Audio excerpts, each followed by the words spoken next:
Yep.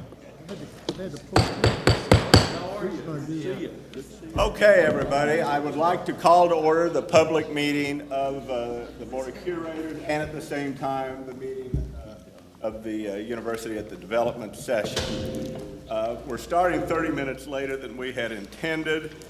There is a consent agenda item. If someone wants it explained, and I don't want to squelch any discussion, but if everybody's had a chance to review Mr. Chairman, it. and I don't want to quench it either, but I would move approval of the consent agenda. Excellent. Do I have a second?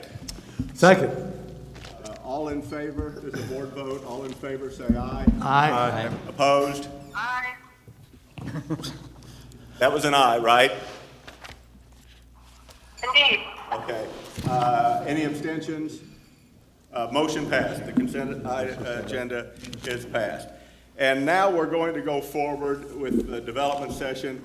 As everybody knows, the task force has been working very hard on what I think is really some significant issues. I want to, as a brief introduction, talk a little about why we're doing this. And while I am not the most expert to be discussing this, I have the clicker, so I get to talk. I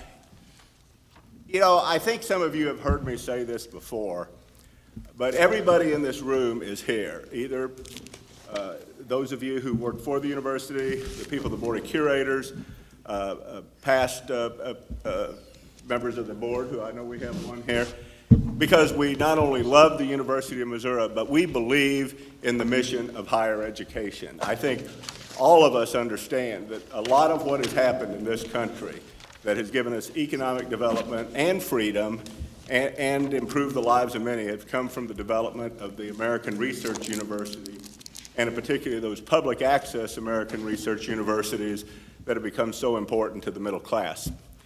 So before we start talking about process, I hope we will consider why we're trying to be here. Now, this list that I have up is just my list, and everybody can add something more to the list. But I'd be surprised if all of us don't understand that as far as faculty, we can't attract and retain the quality of faculty that we want to teach our students and to do our research without better pay. We've got to figure out a way to do that. On students, we have to do a better job supporting the at-risk students.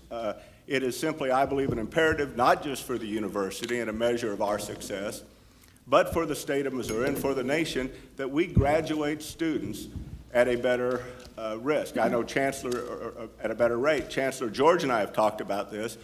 I don't know if there's another way to do it without getting more funds into support for at-risk students, at counseling, et cetera.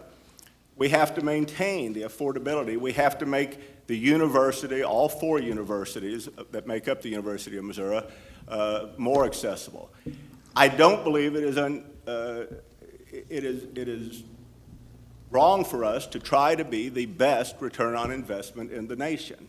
You know, there's a lot of words about what is best. What are we being competitive? Can we really be the best? I don't know why we can't be the best. All four campuses of the university and the return of investment to our students in this country. I will point out that one of our campuses, by many measures, which is Missouri Science and Technology, already rates up there, proving that it is very possible for us to accomplish this in the state of Missouri. We need more productive research. We need more spin-off businesses.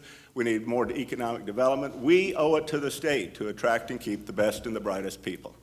And finally, one of my goals that I think we'll be talking about today, I know it is shared by John Phillips, I hope we all share it.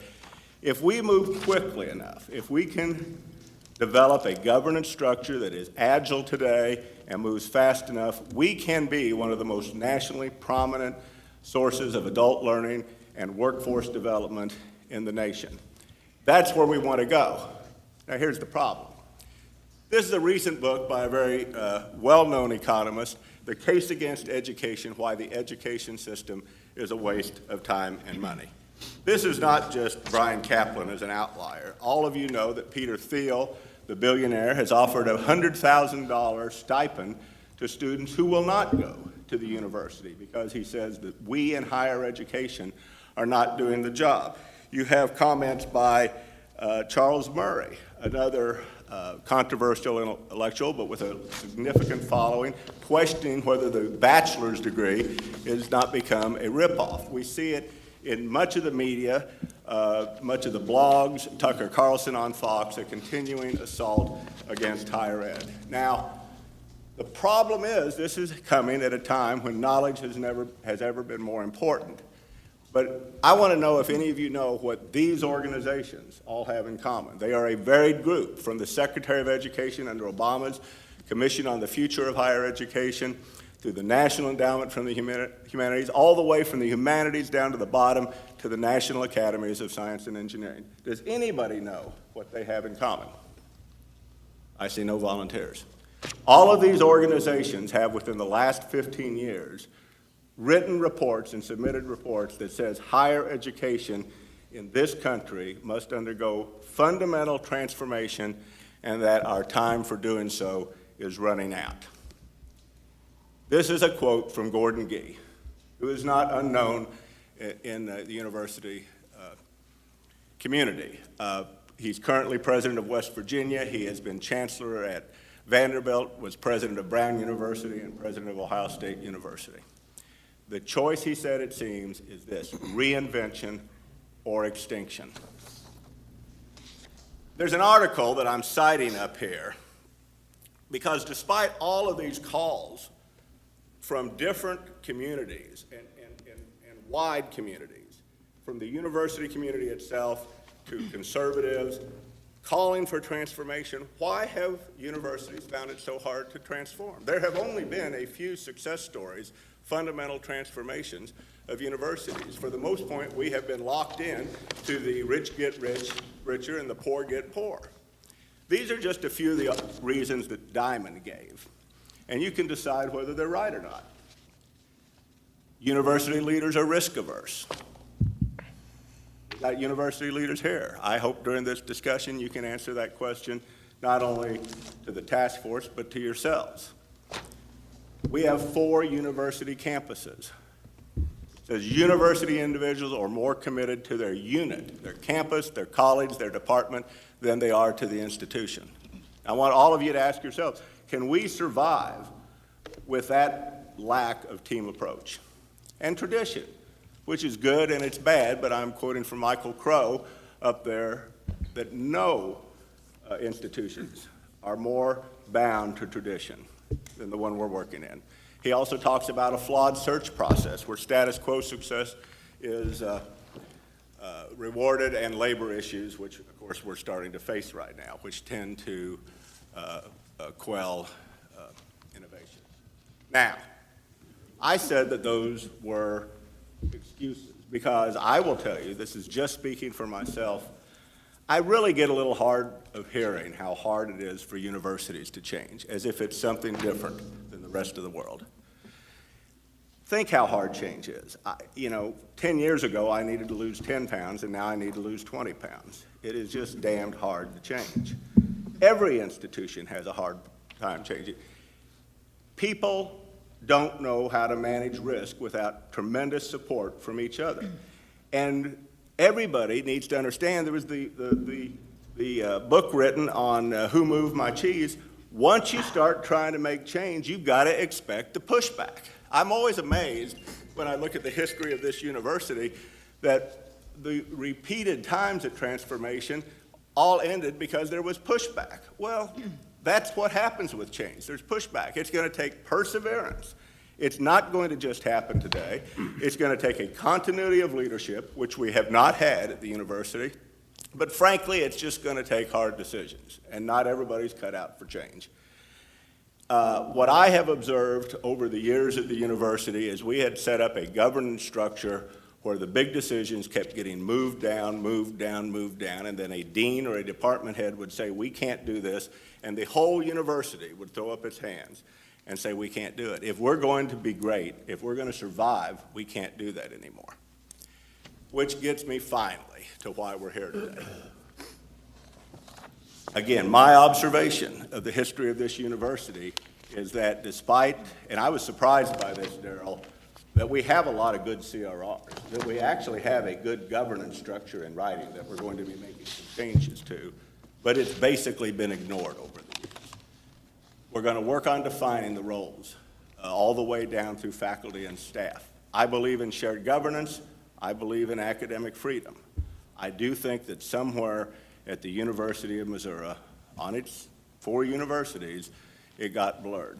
It's going to take accountability more than anything else. You know, we're going to talk today about lines of authority.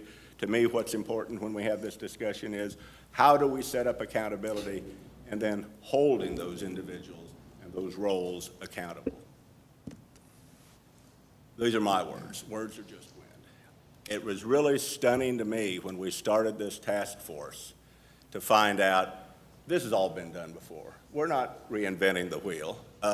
In 2011, Steve Owens, when he was interim president, had a similar task force on getting more out of being a system. And Steve, I think we'll talk to that today. It went along great for a year.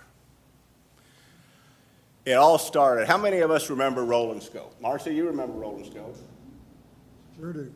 Roll and Scope was really a extraordinary effort by C. Bryce Ratchford, and then Barbara Euling took it on to start doing some of the differentiation that I think we're going to be faced with among our 4 universities. C. Bryce Ratchford and Barbara Euling were run out of town, basically. Now, the failures come from different places. History will show that was because of a failure to the board. So to my fellow curators, I will tell you, change is also hard on curators. If we are able to implement a transformation, and if we agree that's what we need, every member of this board will start getting feedback and pushback, and you can't yield to it. If we make a decision today as this task force and a board, we don't want to recreate the mistakes of '72. And of course, you have President Tim Wolf's Good to Great initiative, which wasn't that much different, frankly, than Roll and Scope and some of the things we're going to be talking about today, and it failed too. This is going to be the easy part. I hope we have discussions. I hope we have disagreements. I hope we have serious disagreements. But these are just words. All that really matters is, do we have the perseverance? Do we have the guts? Are we able to take the risk to implement and execute on what we're going to decide today? One of the things that has changed in the university and higher ed, if we can take advantage of it, is because of technology, because of the changes in demographics, because of the changes in federal funding availability, I don't think we have to live anymore in a higher ed world where the rich get richer and the poor get poorer. I believe that those of us in this institution and in this field who can best understand and manage the change will be the leading institutions over the next 20 years. I believe the people of Missouri deserve it if we are one of the best or the best. Now, here's what I'm going to say to those who want to change. I hope that we are committed to this. I hope that we can do what needs to be done for the state of Missouri. But you're going to have to get on this rocket ship because things are going to be moving fast. Now, I put this up here for 2 reasons. One, I like the quote. I think she's right.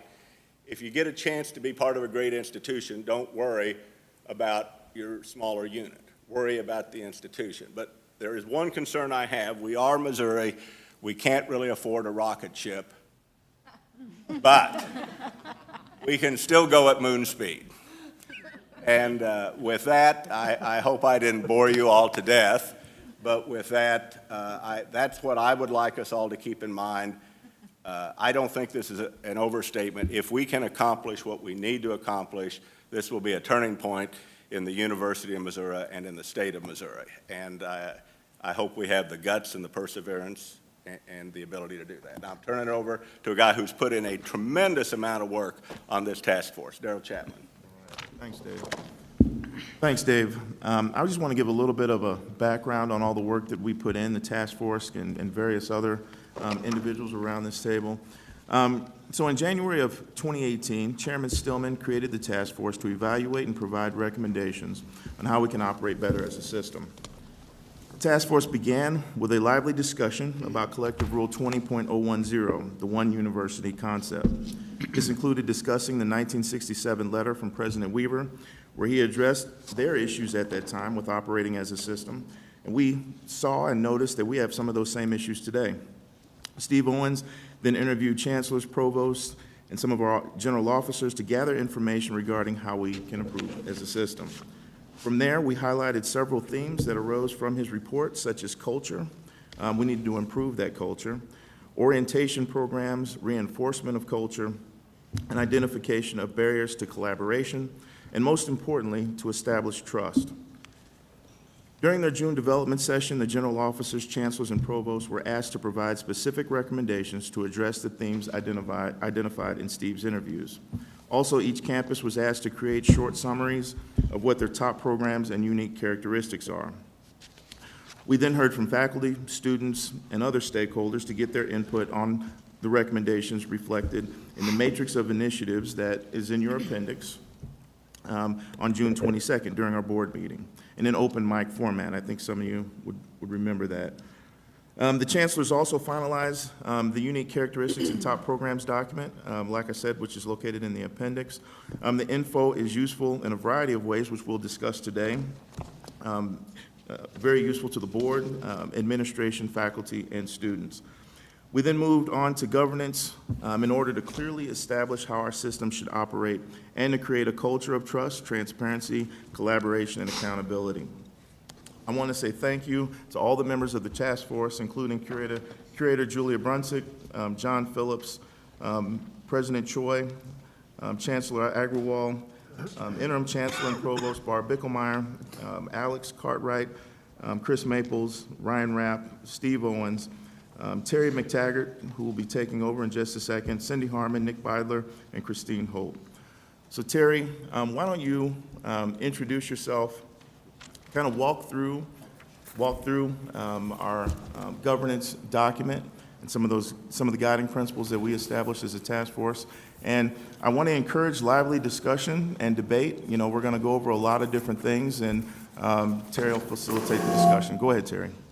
I might be doing this thing, so Mike there is going to tell me if I'm not, if I am. Thank you, Daryl. Thank all of you. It's been my pleasure and honor to work with this task force for about 6 months. Let me begin with just a congratulations to the task force and to all of you in this way. I have the pleasure and honor of working with 4 systems right now who are in various stages of the kind of reinvention that the chair just described.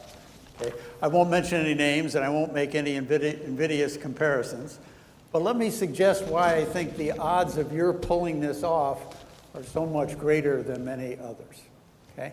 The right people. One of your colleagues sitting at this table, whose name I won't mention, Tom, who's been here quite a while, said he's never seen a more positive set of relationships between the curators, the president, the system office, and the chancellors and their leadership teams. Just ask yourself, those of you who've been around for a while, if that isn't the case. I've heard it from other people in addition. So you got the right people now. And my contract is almost over, so I can say this without conflict of interest. You got a pretty damn good board.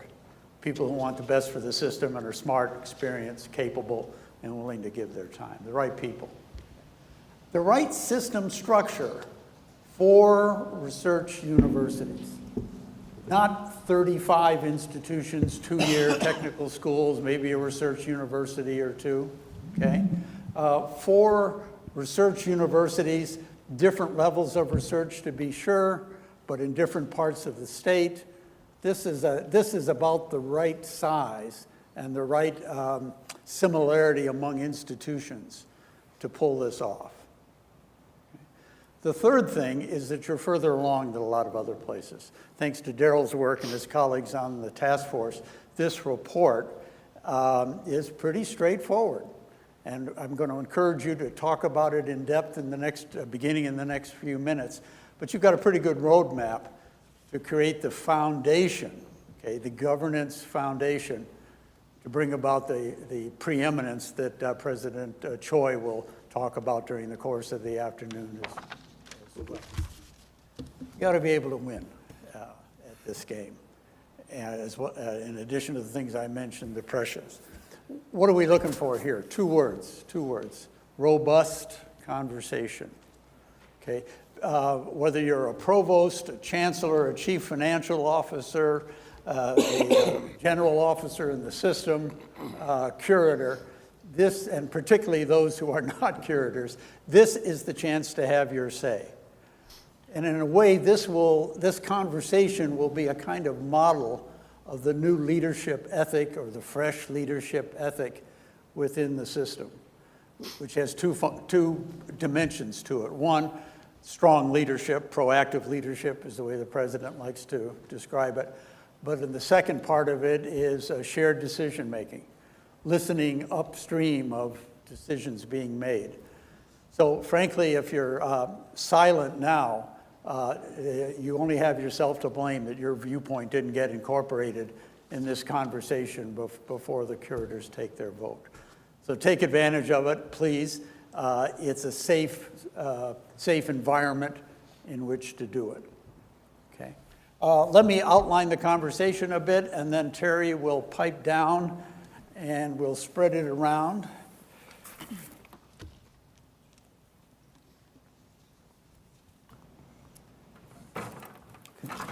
I apologize to Cuba, to Robert, to Dusty, to Rick, Kristen, and Jerry. The print here is rather small. There's not a whole lot of words on it, and I'll be repeating them, so if you don't get a good angle on it, but my regrets, it's a pretty generous room for us to be. And Terry, Terry, let me jump in here. I want to make sure that everyone has a copy of the task force report in front of them, okay? Whether that's either digitally or hard copy, because that's what we'll be going over, point by point. Does everyone have that?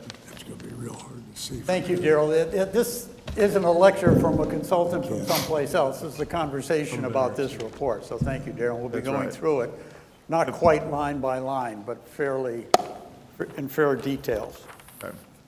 So this is, and to be clear, this is the report that the task force put together for discussion today. So go ahead, Terry. We've got 4 things to do today and tomorrow, okay, and I'll check them off as we go along. Review the report in fair amount of detail. This isn't, yeah, okay, where's your hand? Let's go. This is, if you've got a quibble with it, this is the time to get it out there. Discuss its features in particular. And then for the curators, act as you see fit. Vote for it with modifications. Frankly, you can put it off, but I hope you don't do that because I think we need to sustain the momentum that's been going here. And then discuss next steps, which is apt to be the topic for tomorrow, frankly, but if the conversation moves quickly enough, we'll do it today. The comment I would make on that 4th item is if we stopped with just the governance reform, if you will, embodied in the report, well, I suppose that would be good, but it wouldn't be great. Great is the things you can do because of this new, more synergistic, integrated relationship as a system that's greater than the sum of its parts.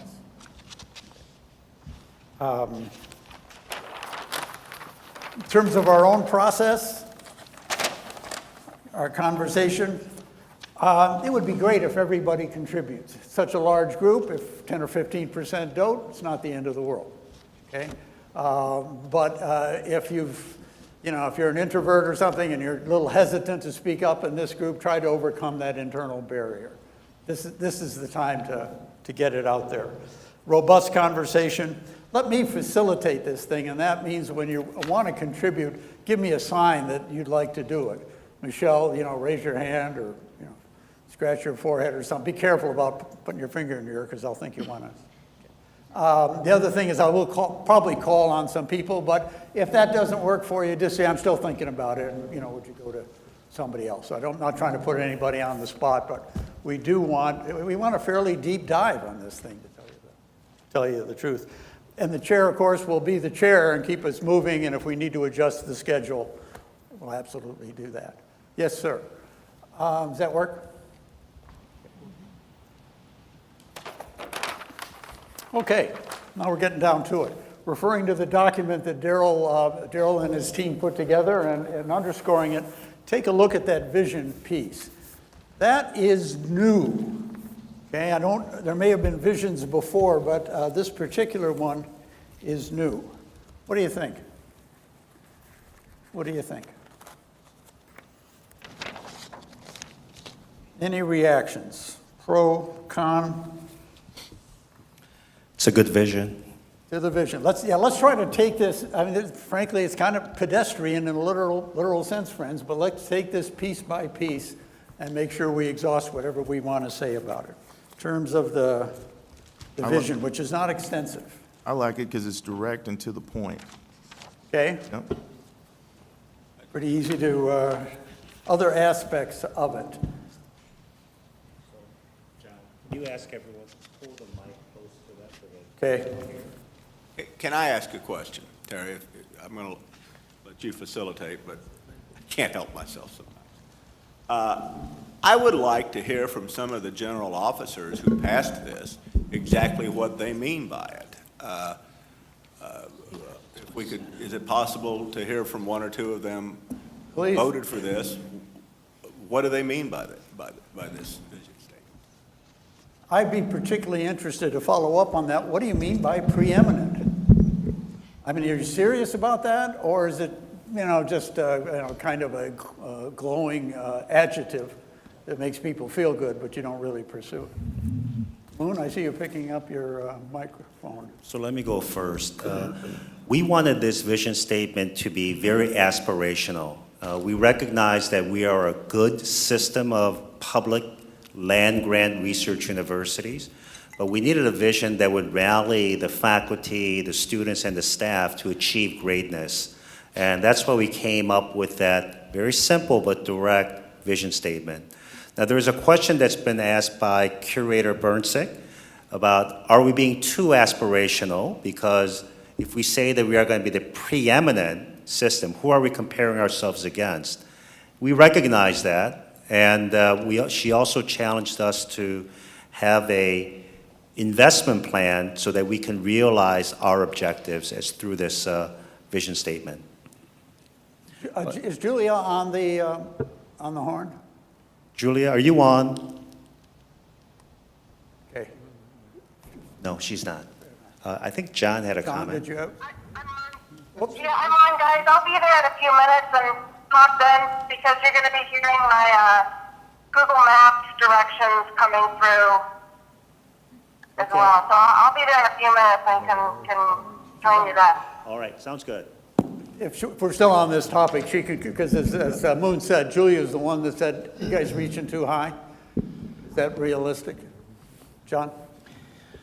So I'm satisfied and believe that this is an aspirational vision. My question is this, though. How we got to this is something that is presented to us as opposed to something that was collaboratively developed. It's my hope for the university that in the future there will be a strategic planning process that will include parts of shared governance and input. What we did was to look at the CRRs and talk about governance and relationships, but in terms of strategic plan, we've never had a one university system strategic plan that is organic in how it comes about. And so I would hope that although this is good for today and good until we get to a strategic planning process, that we would be able to revisit this and have more opportunity for buy-in. But for today's purposes in the foreseeable future over the next, month or 6 months or year, I think it's a good one. But I do think that, and I feel the same way about mission, and that's going to be an open item, I think, even today. But I do think that how you go about developing vision and mission is something that should be led by the president, but in a way that causes buy-in before you get to a meeting.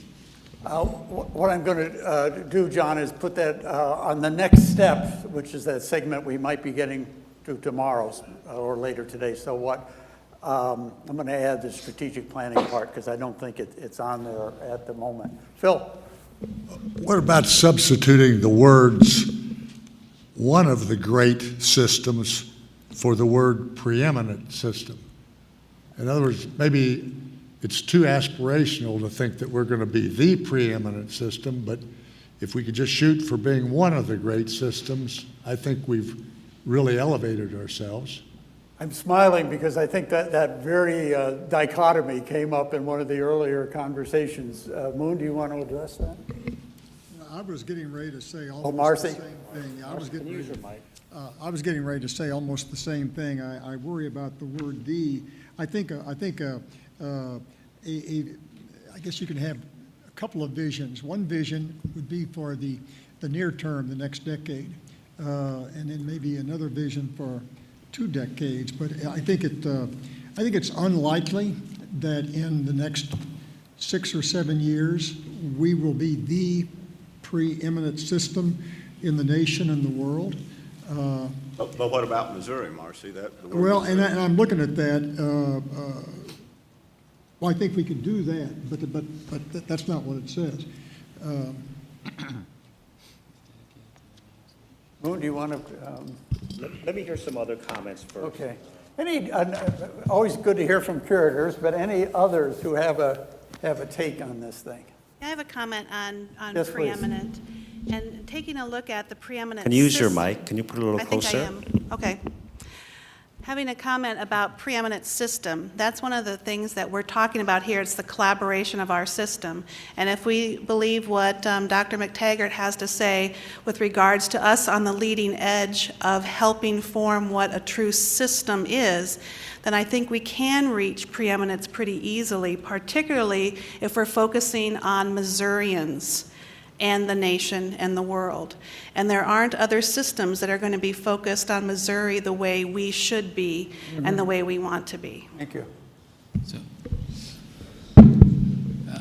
this is Alex. Yeah. It's hard for you to see us this far away, I guess. So, but I Hi. want to follow up and actually agree with that. What we talked about a lot was preeminent system, and how you define preeminent can vary. If you say it's the system that acts best collectively, then that's something that we can aspire to very quickly. And being at the lead and already having sort of roles and responsibilities spelled out has already sort of put us in that position. You said also earlier that we're a system of 4 research universities, which does put us in a different category than a number of other systems. And those other systems struggle sometimes with the roles and responsibilities of the different campuses because they don't actually necessarily have the same mission. And how do you then work effectively when you have campuses that have really different mission in the system? Here we don't have that. We actually have a group of institutions who are more aligned in their mission than most systems. So I would argue that preeminent system has to do more with how we function. It's not a ranking. It's not saying we are a top research university that has the top expenditures, but rather it is about how we function collectively. Bingo. Steve? Good point. We did discuss this at the General Officer Retreat, and we talked a lot about whether we wanted our vision statement to say the preeminent versus a preeminent. I think a lot of us feel like we are already one of the preeminent systems or awfully close, so that's not very aspirational. And one of the reasons that we either are preeminent at this point or one of them are close is that we have the luxury of just having 4 research universities in the system. We don't have what I would call the baggage of having 2-year institutions in our system or regional teachers' colleges in our system. We have 4 good research universities, and therefore we are a very strong system. I did some very quick research, and when I say quick, I mean 10 minutes, on vision statements for other systems. And I found the one from Illinois very interesting because they are a system similar to us. And their vision statement says as follows: The University of Illinois system is among the preeminent public university systems in the nation and strives constantly to sustain and enhance its quality in teaching, research, public service, healthcare, and economic development. So it sounds very similar to what we are, but their point is that they are already a preeminent system, and I think we either are or are awfully close, and that our aspiration ought to be the preeminent system, because we have so many things going for us, including the composition of 4 research universities. Moon, do you want to comment, or have we had enough? No, in fact, Kristen's comments were really what I was going to say, so thank you. As an outsider, which I definitely am, you know, I would encourage you to stay with it. If you don't aim high, you're not going to fire high. There are different ways. You're going to become the University of California system tomorrow? No. But a preeminent system of 4 strong institutions, hey, you're already partway there, or maybe most of the way there. Do I hear anybody that says, no, we ought to edit this thing differently? Daryl? I do have a question, though. I like that we have land-grant in there, but are we a system of land-grant universities? I'm curious as to the thoughts on that. At least I think we have 2 that are. I think we have 2 that are land-grant status. The other 2 are not. Are we accurately depicting who we are? Alex, is that something you'd like to take on? Not particularly, but you will. It was a discussion point when we were actually talking about this particular statement, and it's worded that way intentionally. It says public research and land-grant universities, Okay. saying that there's a mixture of the universities in the system. And there was even, and Chris will have to help me with this, there was a discussion about S&T at one point was part of the land grant, and so, right, and that was part of the discussion. Yes. Yeah, John. I have, you know, I've said I'm actually satisfied and think that it's good the way it is, but having heard all of this, I might suggest a slight change that might draw stronger consensus. To be the preeminent system of public research and/or land grant universities focused, not dedicated, focused on improving the quality of life for Missourians and the nation. Not the world? Not the world. Comments? Thoughts? Yeah, Michelle. You want thoughts on what he just said, or can I?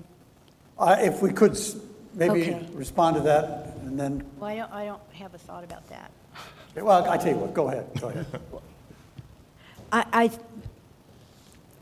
The thing I think is really transformational about this statement for us as a system is it's other focused. It says we're dedicated to improving the quality of life for Missourians, the nation, and the world. And I think that would be more of a measure rather than measuring against other universities or systems, which is very different from how academia has been. It's been very focused on creating knowledge and research and improving education. This is much broader, and I think it is more transformational. Yeah, Jamie. As I read this, and I don't know if I can express this clearly, but I personally think in a lot of our discussions around here, our benchmark is our research. And so as we read this, are we going to be benchmarking our ability to act as a system against other people's systems? Or should we be actually benchmarking what we want to measure, which is our ability to produce great research? And so there's something about the way this is written to me that I just want to make sure the focus to me is, as I've sat here for the past year and a half, is driving a great research institute supported by a strong system. So I don't know if anybody else feels anything in that vein. Now, benchmarking is a challenge in this kind of thing. I just wanted to make an observation about Michelle's point. The chair pointed out why the academy doesn't change much. And part of the answer is it's historically, since the 11th century, been so focused on itself. Well, and so part of the benchmarking or part of the measuring would be how are we improving the quality of life for Missourians first, and then how does that flow out to the nation and then the world? So it becomes, it's like being strong at research and being strong in educating and being strong in all those areas is for a purpose to improve the quality of life. And then how do you measure that impact?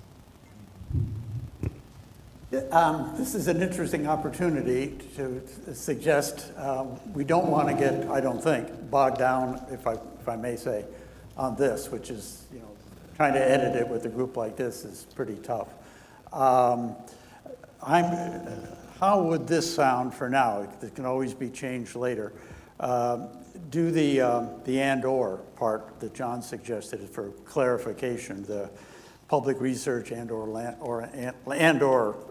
grant universities. I'd be inclined to leave the world in there because I think the beneficiaries, while it's primarily Missouri, is not only Missouri, and go with it at least for the time being. Mr. President, is that reasonable? So the world, in my opinion, has to be in there because we are making contributions to the world right now, whether it's Thermosphere that's saving lives with people who have liver cancer, whether it's feeding people in sub-Saharan Africa through our soybean research, it's happening right now. So that, I believe, has to be in there. John, are you okay with this? Sure, yeah. Okay. Good point. Yeah, Tom, thank you.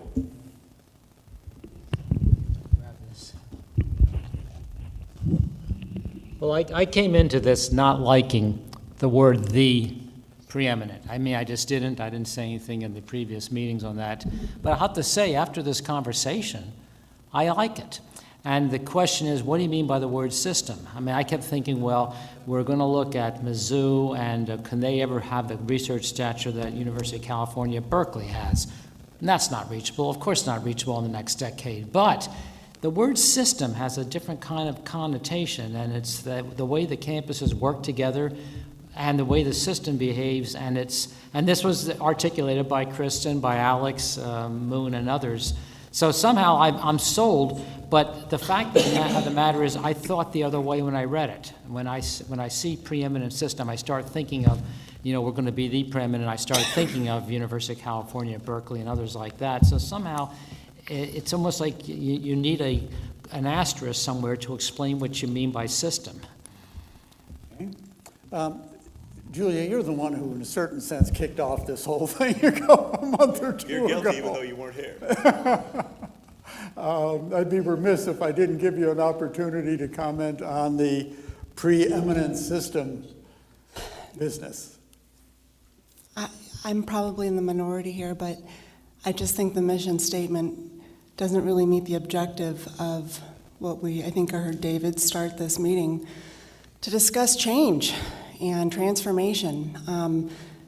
I think it sounds very old, stilted, arrogant, very inwardly focused on us as opposed to what we're trying to achieve. I did a real quick search of other sort of mission or vision statements of other universities. And Julia, let me jump in. Are you focusing on the mission, on the vision statement or Yeah. the mission? Okay, the vision statement. Yeah, so I looked at Harvard's vision statement because when I think of the preeminent, you kind of think of like, oh. And they said they don't have a formal one. And this is just their mission statement, but the mission is to educate the citizens and citizen leaders for our society. So I looked at a couple of different statements like that, and if we're just focusing on our statement, I think I could be really excited about saying we're going to be the best that we can be, right? But I think coming out of the gates with we're going to be the best in the world is a little, I want to be taken seriously. Mm-hmm. And I think we should try to become the best in the world, but to make that your vision, I think we've been trying to do a lot for years with the system. and we're not the best. We are a great school, and there's a lot of great things that we can make even better. So I don't want to challenge the notion that we can be the best at many things. I just think that as a vision statement it's a little hard to really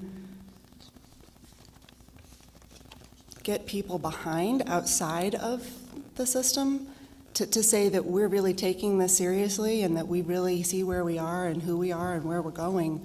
I just think that we could probably do something with a little bit more humility. So, Moon and then John. You used the word collaboratively, or you used the word collectively about 10 minutes ago. And maybe it would be aspirational for us if we put that in here, because that is one of the goals, is that most universities are not as collaborative or collectively working as we aspire to be. And you could do that by saying to be the preeminent system of public research and or land-grant universities dedicated to collectively improving or collaboratively improving. And in fact, I think that is unique to us. It may be not unique to others in the future, but aren't we one of the few that are really trying to do that in our unique circumstance? John? Yes. You're exactly right. So if we take our audience to be Missourians separately, the nation separately, and then the world separately, I agree. That can come across as puffery, but what we are talking about is collectively. Missourians, the nation, and the world, collectively, that we're going to be making contributions to improve the life of those individuals that live in Missouri, the nation, and the world. I think Darrell? we should probably, start wrapping this one up. But I'd like to see, a lot of you guys had voted on this, and I know it took a lot of work to get to this point of where you came up with this. Can I get someone to speak as far as some of even the small modification that John proposed, the or any other change to this? Does anyone think that we should follow through with a change with this or move forward with the way that it's written? Marcia, did you want to? Well, I'll give some feedback that it seems to me that the first half of the first half of the sentence is kind of a label of who we are, and that the vision is really that second half of the sentence about that we're dedicated to improving the quality of lives of Missourians, the nation, and the world.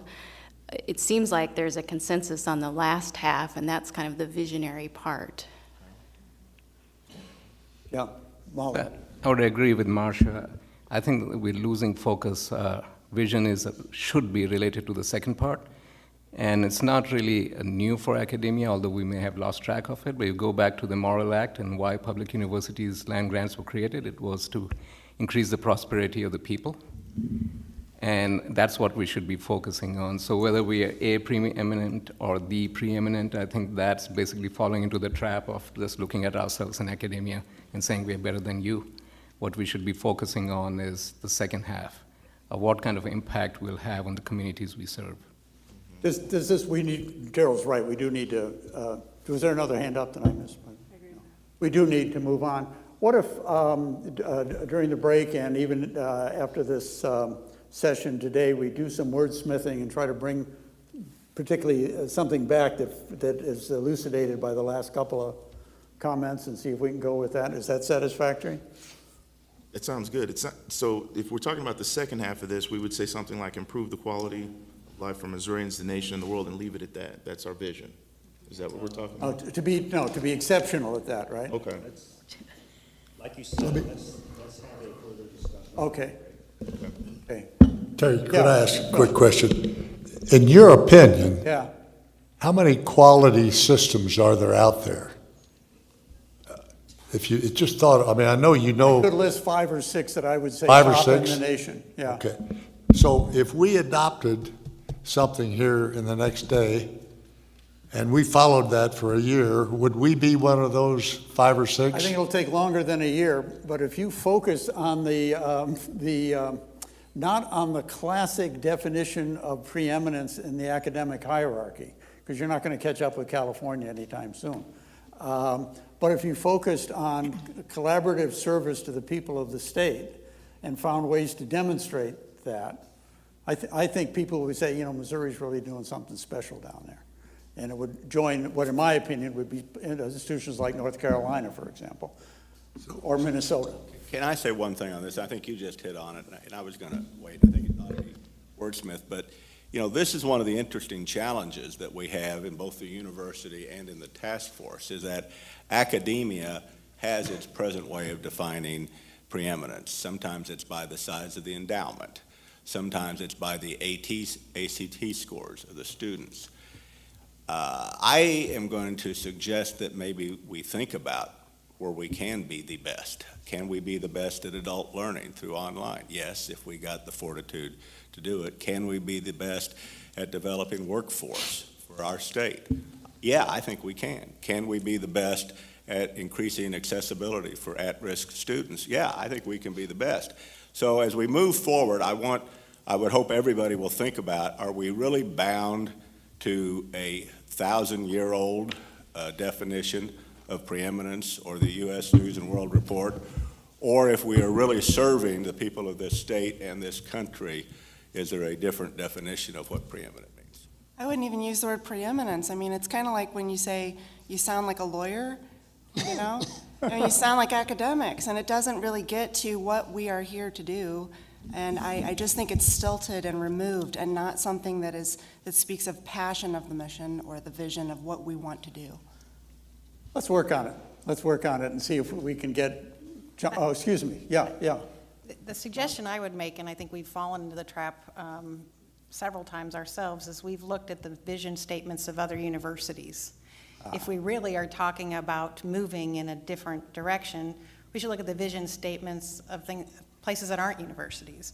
And so I pulled that up real quick, and it says it should be 10 to 14 words. And it has a list of some pretty, quickly identifiable things: equality for everyone and a hunger-free America. And so then you get out of trying to say what you are, but you say what it's all about.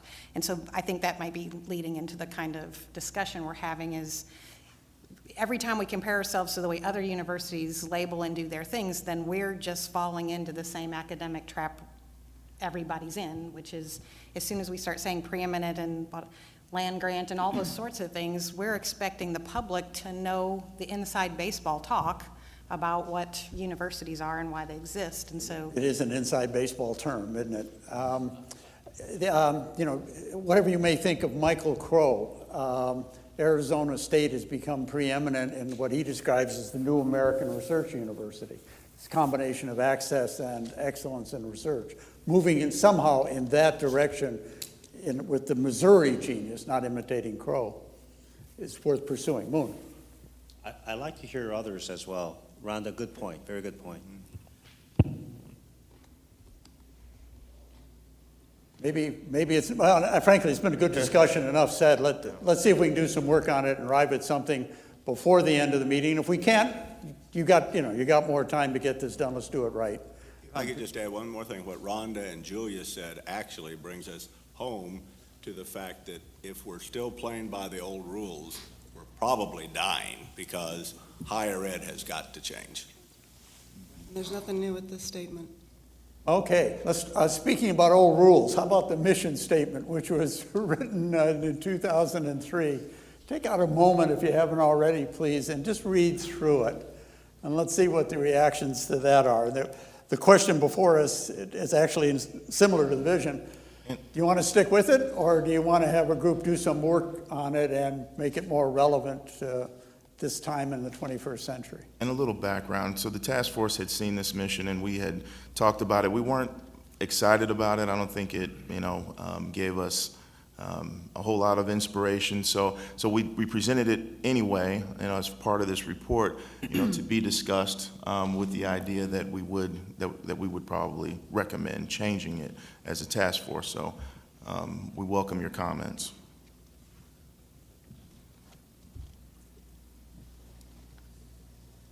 thinking was the vision would be aspirational and the mission kind of descriptive. Can I wordsmith on this? Tom? Yeah, on wordsmithing, I would eliminate the word only. And somehow, if we just simply said we are Missouri's public research and doctoral level institution, I think it's a much more powerful statement than sticking that word only in there. Give me the rationale again, please. When you say we are the state's public research, that is the statement. That we don't need to qualify it. It's almost like we're Defensive a little bit. defensive, Yeah, yes, yeah, right. We yeah, don't- thank you. Thank you, good point. I think the problem, Cuba? oh, sorry. I think the problem with this mission statement is it falls into the standard academic trap of making sure that we include everything that we do so nobody feels left out. And so it just gets into this listing of we do this, and we're the only person who does this, and don't step on our turf, instead of really saying projectively what we really want to accomplish in the future. It says kind of this is who we've been. Thank you. This satisfies the accrediting team. They get to check it off after 5 seconds, but it doesn't have much other powers, right? I think it seems to be somewhat factually inaccurate as far as it says the mission of the University of Missouri system as a land-grant university in Missouri's only public research and doctoral level institution. I think we've had a lot of confusion about what is the system, what are the different universities, and it just speaks of the system as a land-grant university. I don't think, that doesn't make much sense to me. So I just don't think it's consistent factually as well. Yeah. Darrell, am I correct in saying that the inclination of the committee was, let's have a group take a look at this? Yes. It's kind of stale and maybe confusing in points. And I say this too, and I agree with your comment down there that it sounds like we're trying to be all things to all people. I don't think we need to try to jam everything into a mission statement. So I welcome anyone's thoughts on how to improve this or what it should be. Let's hear any other comments, but I think we need a systematic way of taking a look at this thing as well. Jerry? Hi. It may be difficult to wordsmith it at this point in time, Right, but right. I think the point that it does seem stale. And typically, your mission is who are you? Who are we? And if we could come to something simple and elegant, it seems like that's what I'm hearing a lot of people say. Now, I don't have a suggestion right now, but it seems like we are trying to be so inclusive that we're lost in who we really are. Doesn't leave much of an identity, really. Exactly, and it lacks excitement, quite frankly, from my perspective. So. From my- Excitement. You might have just bought your way into the group that's going to look at this. We're glad you chimed in. Kristen? Well, then I don't know if I want to go next. But I almost think we should switch them around in the sense that our vision statement, if we remove that beginning to be the preeminent, our mission is we are the whatever system of public and research land-grant universities dedicated to improving the quality of life for Missourians, the nation, and the world. And then our vision statement can become something different, something very aspirational. I guess I like that more switched. Thank you. Interesting comment. And I think, Terry, for the sake of time here, our idea was to put a group of people together or assign this to a group or another task force. I hate to do that again. Yeah. But assign this to a group to come up with other or at least craft vision, or at least work on this vision statement, craft a mission statement that we could all that they could present to the board or this group again that we could all agree upon. So that was ultimately what we wanted to do, and we can discuss it more if you like. Now, but I think we could potentially move on. Unless somebody's got a burning desire, let's follow the task force's inclination. Terry, what I would say is why don't we plan, Cindy, if it's agreeable to everybody, that the board will have a vote on this. So whoever's doing it, I don't think we should have another task force, but I'll Maybe a leave it up task to the group. president to figure out who he wants to do it, and then we'll bring it to the board in September, and we'll either adopt it or we'll edit it, and we'll pass it at that time. How does that sound, everybody? That sounds good. Mission and vision. Julia? I'll help. You'll help. Thank you. Does that sound agreeable to everybody? Vote in September, okay. Yes, Okay, so- thank you. Let's keep trucking. I think we've accomplished what we needed to do on this. General organization, a revised CRR to, what a compelling number, 20.010. Steve, would you enlighten us as to how this has changed from what went before, and that'll be the springboard for the conversation. Sure. So 20.010 used to be what we call the one university rule. It got considerable discussion about the issue, about it being a one university. What did that mean? I think the feeling of both the GOs and the task force was that it should be changed to be a one university system rule. And so the changes are to accommodate that concept, that this would be a one university system rule. We do that in part by defining the system in the second sentence of the new rule. And then we go on to have the board reaffirm the value of being organized as a system. And that's in the third sentence of the new rule. After that, all of the attributes that we had ascribed to being one university and the things that were necessary to carry that out are now transferred to being the type of things we need to do to carry out being a good one university system. So, for example, we say the concept requires a centrally directed and unified administration and operation, and the board reaffirms the authority already granted to the president to direct the manner of implementation of this concept. So that's pretty much the same language that used to be in the one university rule. It's now contained and attributed to one university system.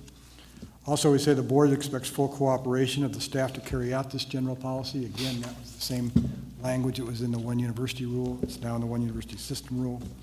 And then finally, the board directs that in consideration of drafting of proposed rules and regulations, that the concept of one university system, as opposed to one university, be followed. So those are the changes. A lot of it's the same language as before, but we're now ascribing it to one university system as opposed to one university. Steve? This has been a kind of fundamental point of discussion and debate over time. System or one university, or what does it mean to be that? God knows the task force spent a lot of time on it. Maybe others might want to offer their perspective at this point. Can I ask a question that may provide some reason for discussion? Steve, when you say UM system staff, I believe what you mean is each employee of the University of Missouri at all four universities, including UM Health, including engagement, et cetera. Is that what you mean? Well, that is what I mean, but we define UM system as all four universities. That's right, but I wanted to make sure, because if someone from the other campuses or universities wants to weigh in, because what I have watched over 30 years is a term like this bleed into meaning it only applies to U-Haul and nobody else. Steve, you've seen that even in the 10 years you've been here. So my understanding of what this means is we're talking about each and every employee at UMSL, UMKC, S&T, Mizzou, and University Hall are expected to move forward with a central vision. And if that is a disagreement by that, I hope that we can hear from them now. Did you want? No, I saw that same language and had the same thought. Would it be helpful from a drafting standpoint just to strike the words UM system? So it reads, the board directs that, the board expects full cooperation of all staff to carry out this general policy. John has his hand up over. Another way to address this for clarity would be to add where we define, this is in the second sentence, university system was formed, blah, blah, blah, for universities, paren, hereinafter system. So you put the definition before you go through all of that. And then there's no mistaking that it means all four universities. It is and has been accepted. system, as I've pointed out in the task force, is a commonly used, but you're right, sometimes people think, well, that's just the system. But when we're using it in CRRs now, what we're trying to do is to accept common usage and make it clear that it's all for universities. And the earlier you say that, maybe the clearer that becomes. I will say my observation of this university for 30 years is that we better make it clear. Because as soon as we're gone, somebody else is going to think we're talking something different. So John, your suggestion is in the parenthetical after the end of the second sentence, we add here. Actually, before the colon, after the first phrase, University of Missouri system, and then for universities, and then put paren, or quote, hereinafter paren system. Because this whole document's been changed to adopt that as the term referencing the four universities, not system headquarters next door to the Columbia campus. Got that, Steve? I think so. But does that make sense? Rhonda? Usually the quotation marks come after you've defined something. Yeah. Not before. Rhonda? I think a point of confusion would be the word staff, no matter what you put before it. Numerous other times when you say staff, there's faculty and staff means something different than all employees. So just for what it's worth, I think the word staff has a loaded meaning and could easily be construed to not mean everyone. I would agree with you. That's carried over from the old rules. I was trying to change it as minimally as possible. This is really the heart of the task force's work, and it's been the subject of much discussion within and beyond the task force. I'm wondering if there's kind of all passion spent on this, and with these two editorial changes, am I hearing, let's go with it? I think we agree. It sounds like we have consensus that all employees is better than using staff. Definitely from that. Okay. And do we have consensus on, Terry, do you think on John's suggestion? On John's clarification? Hard to argue with it. I think it does clarify the meaning. Can you read it? Well, I'm still, I think you were suggesting putting in here and after referred to as university or system. I'd still like to talk a little bit about the location of that. It seems to me that that should be after you describe that the university system consists of four universities.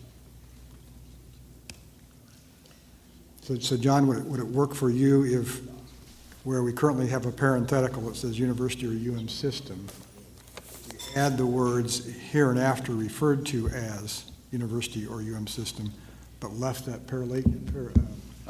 I'm okay with that. It's already there, actually. It is in parentheses at the conclusion of naming the four campuses. I was simply suggesting to move it up before the colon because it came up as an issue, because people were thinking, you know, does that mean the system, or does that mean the four universities? So I was only making the suggestion to super clarify the four universities, hereinafter university system, or system.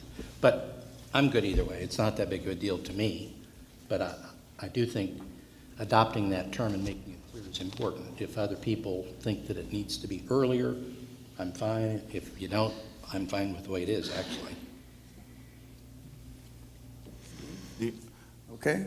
I think I guess the question to ask everyone here is, does it make it clear that the word system or university encompasses all four universities within the system? And Health. And that's right. An extension. And and everything else that's included in The entire university. that's right. Sometimes it- you just got to say yes. Sure. Or is there, yeah, Let's or is go there with this thing. or is there confusion that still may lead to the perception that the UM system is only people over in University Hall? We just want to make it clear that that term meant all campuses, all extension, MU Health, everything. And we just want to make sure that it says that. Yes. So when I read this, there were only two parts to me that had a little bit of confusion. One was when I read through the list of the pieces. I understand that all of their component parts means everything that's left that's related to the university. But then when I read it, it seemed like we specifically named every piece except for the system administration office people. So the leadership that are in U-Haul, so to speak, or it's the only place they fit in this list of everybody is under component parts, which is kind of everything anyway. So to me, that was one point that might need some clarification. And then the other point was the one we've already addressed, which is related to staff. And I agree that either needs to be faculty and staff, or it needs to be employees. Otherwise, through my experience, faculty will say, well, that means the rest of you. Is there a preference for faculty over, the word faculty over all employees? Not to me, but I'm not faculty. Doesn't make, it is an academic institution after all. Clearly spelling out faculty and staff will be more productive than Yeah. just employees. But what about administrators? That's staff. We're staff too. Okay. John Sunbull, do you have, I don't know if I'm reading the body language right or not. I wondered if you had a comment on this. No, I'm good. I agree on the, what they're talking about, faculty, staff. Okay. I'm still more on the vision and mission, so I'm okay. Okay, thank you. So we're ready to go with the revisions, then bring it back at a later time with those. I think it actually can be adjusted on the fly. We're going to have a vote on this, remember? Yeah, it looks like we're that close on this one. So my suggestion is withdrawn, I think, to go with it as is. Changing No, the- I have three changes that I've noted. Okay, Okay. So one, it would be to put in the parenthetical that we've been talking about, hereinafter referred to as. A second change would be where we used to say all UM system staff, we now will say all faculty and staff. And the third one is to address Cuba's point, which I think is a good one. In defining the university or UM system, we talk about 4 universities, but we don't really talk about the system administration. So I think there's a definition somewhere else in the CRRs that maybe I could borrow and add that to the overall definition of university or UM system. Is that sure. Mr. Chairman, would you like to have the vote now just to seal this up? Well, I would like to, I mean, this is, I think, an important adoption. If we can't adopt this, I accomplish. So I hope, are you ready to at least? Yeah, get this yeah, let's proposed? do it. Let's make clear what we're voting on. Would you restate what, the changes you think are made to the written document? Sure. So three changes. One would be to add to the parenthetical the words hereinafter referred to as, so that the entire parenthetical reads hereinafter referred to as quotation marks university, close quotation marks, or quotation marks UM system, close quotation marks. That's one change.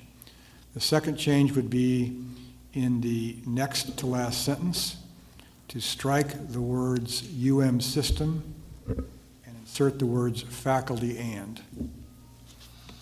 The sentence would read in its entirety, the board expects full cooperation of all faculty and staff to carry out this general policy.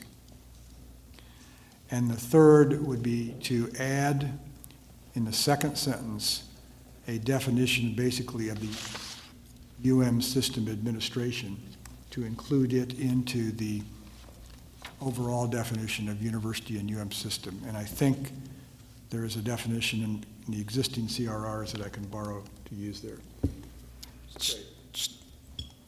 Steve, I apologize, but copy editor in me is coming out. We start with this with the curators of the University of Missouri. And at the bottom of that paragraph, we probably should also use exactly that phrase, the curators of the University of Missouri. Where is that?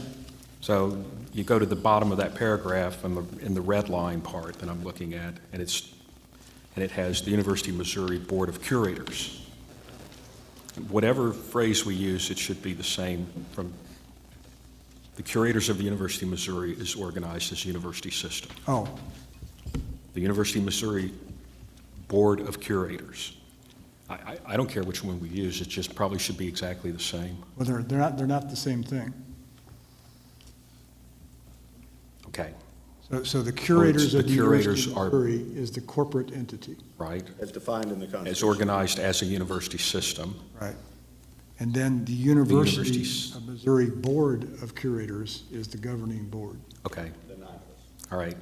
And it's not the same thing. Got it. And it causes great confusion. If there's anything I wish I could change, it's that. It does to me. Okay. If nobody has anything else to add, I'm going to recognize Curator Chapman for a motion. Okay, can I get a motion to approve the amendment? You are making a motion. Okay, so moved. And the motion is, as I understand it, to approve the newly amended collected rule and regulation 20.010, including the changes as recited by General Counsel. Is there a second to the motion? Second. And this is a vote of the board. All in favor signify by saying aye. Aye. Aye. All opposed? Any abstentions? By your vote, newly amended CRR 20.010 is adopted. Thank you. Okay, thank you all, and thanks Steve and those who contributed to the adjustments here. My suggestion is we continue to march on the last CRR, executive philosophy, and then maybe take a break before going to guidelines. That feel? Sounds good. Yeah. So same routine, although this is somewhat longer. If you take a look at that executive philosophy revised CRR 20.030, and then in a few minutes, I'll ask Steve to also underscore the changes there, and then let's discuss it.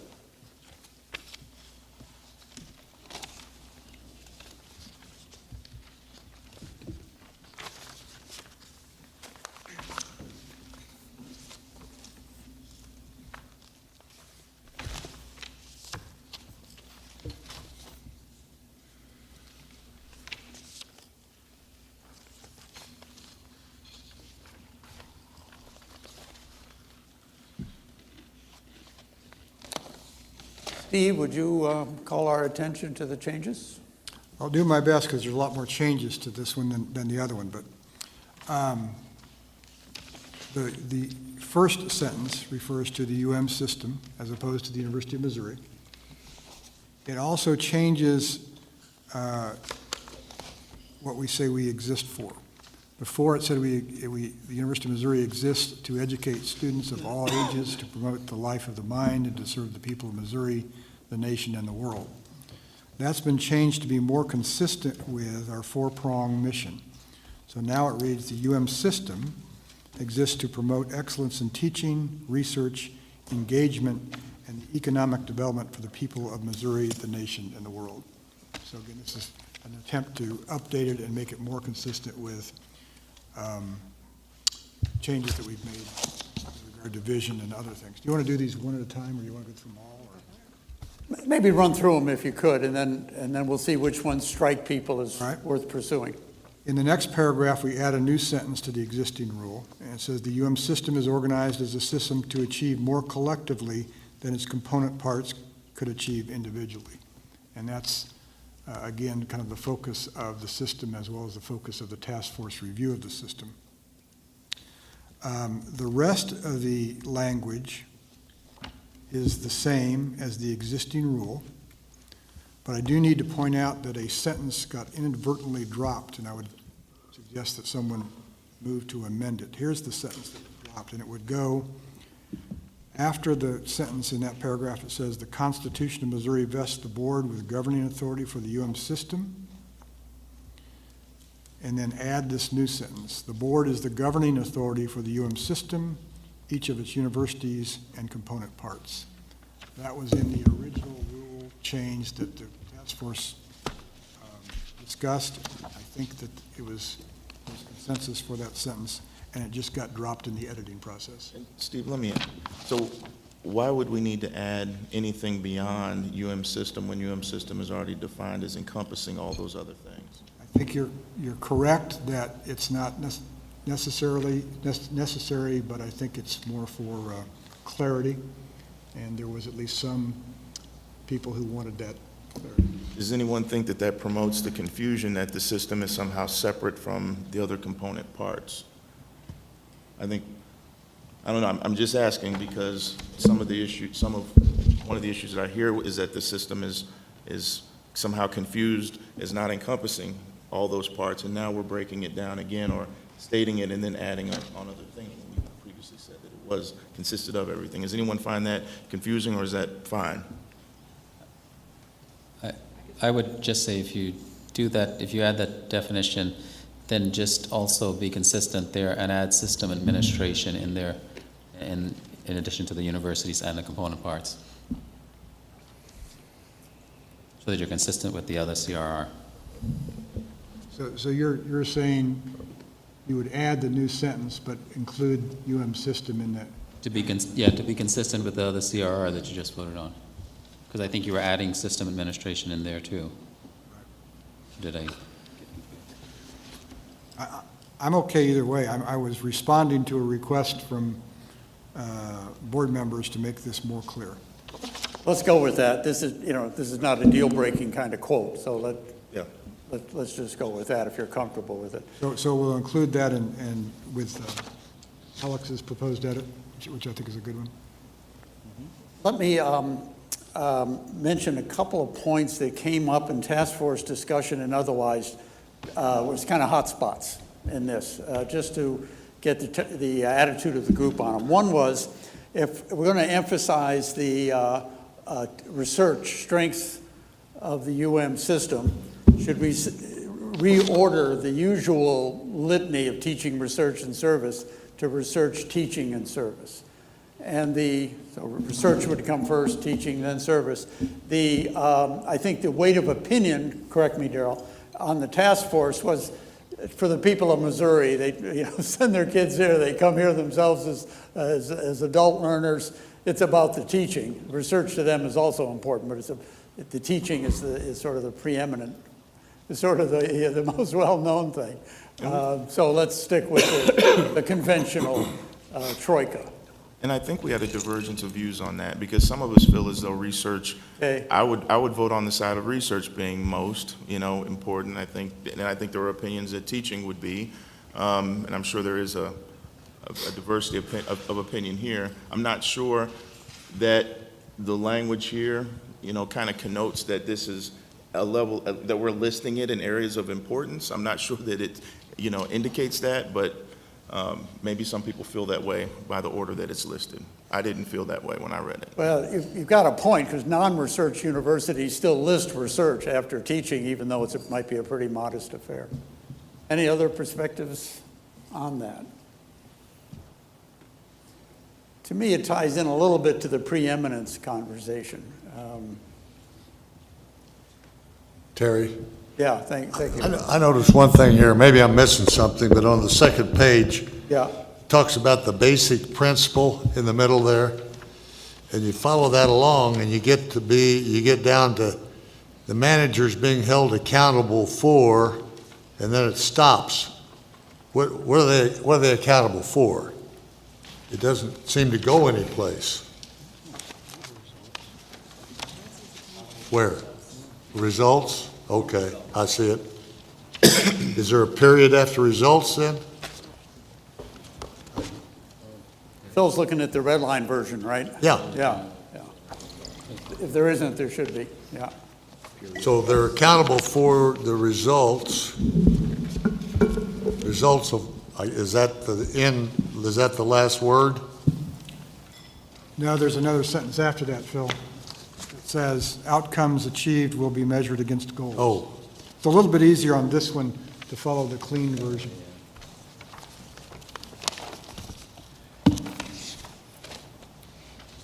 Does that clarify Still go back for to you, the Phil? question, is there a period after results? Yes. Yes.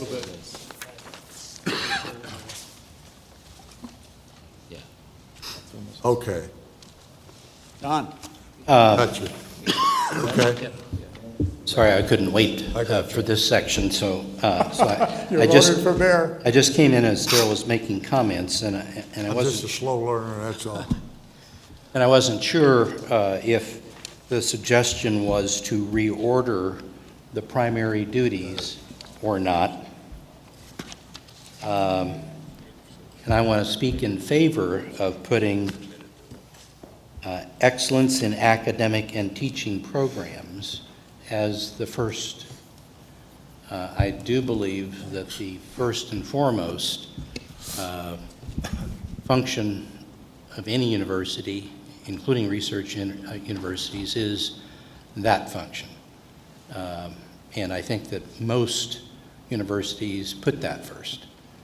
So if there was any thought to the contrary, I disagree.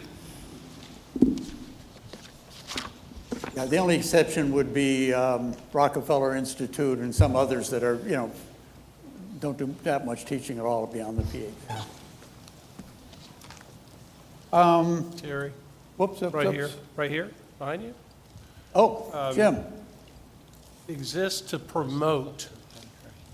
Suggesting research first. We're for it, or will we achieve and deliver it? Interesting. Promote means we're for it, and we're going to be about it, but it doesn't really say that we will deliver to the citizens of Missouri excellent teaching, research, engagement, and economic development. Would you substitute deliver?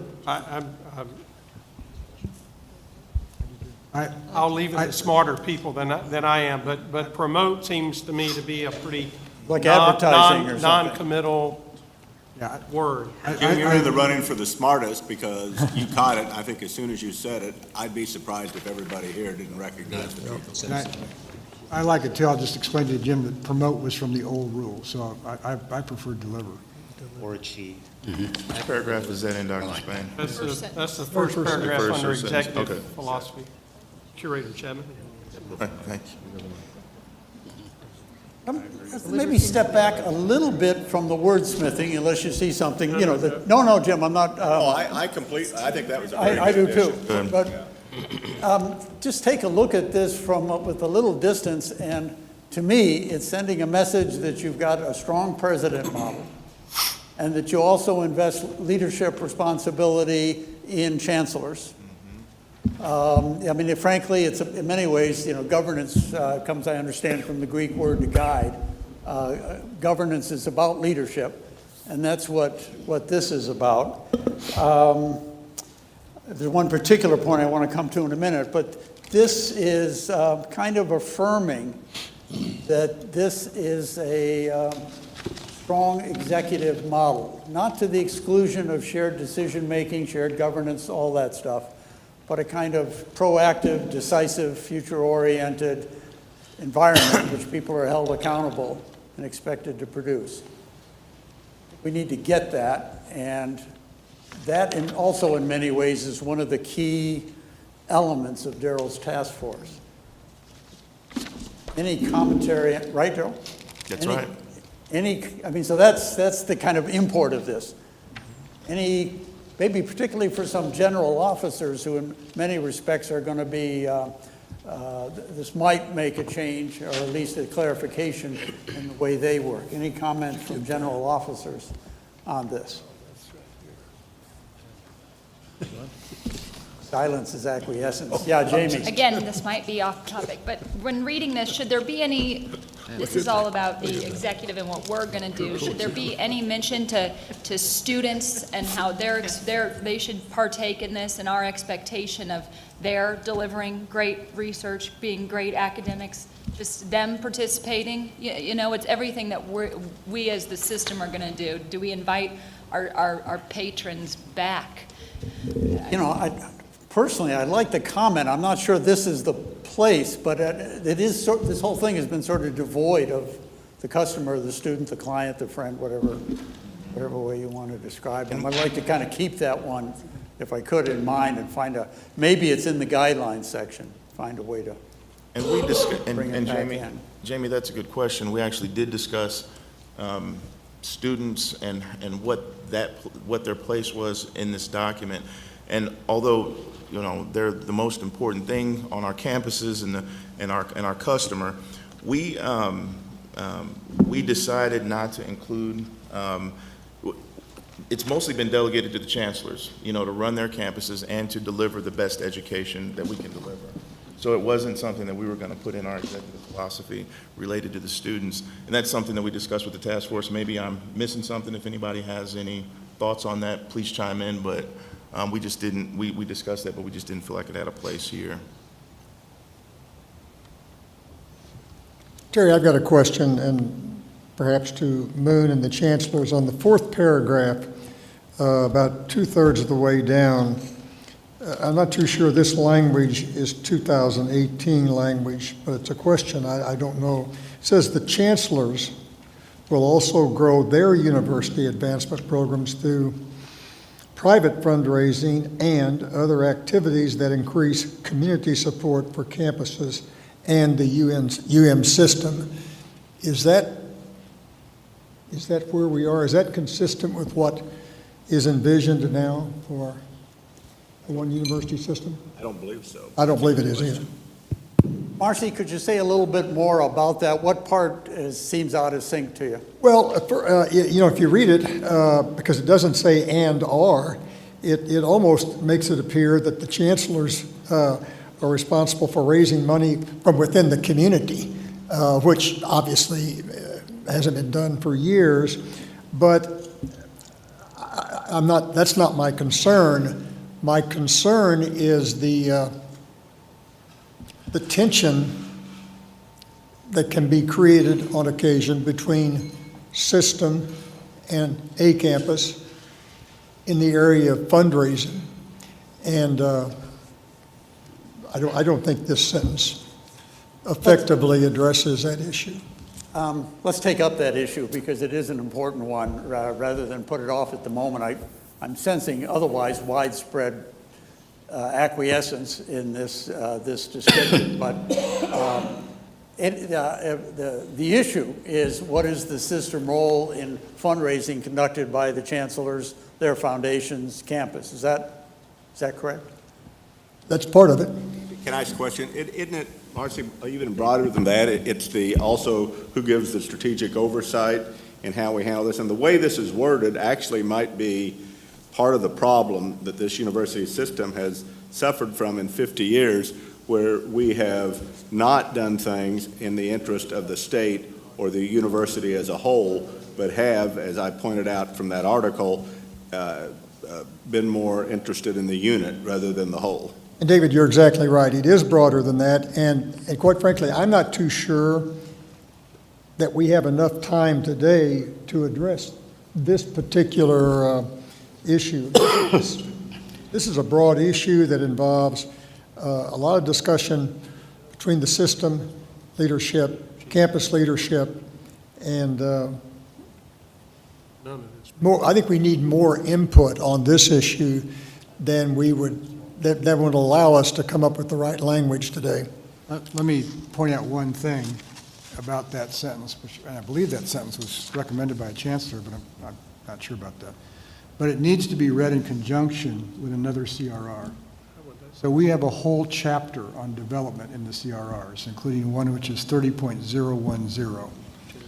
And one of its paragraphs says, advancement programs emanate from the office of the president, so university policies and procedures can be fully implemented.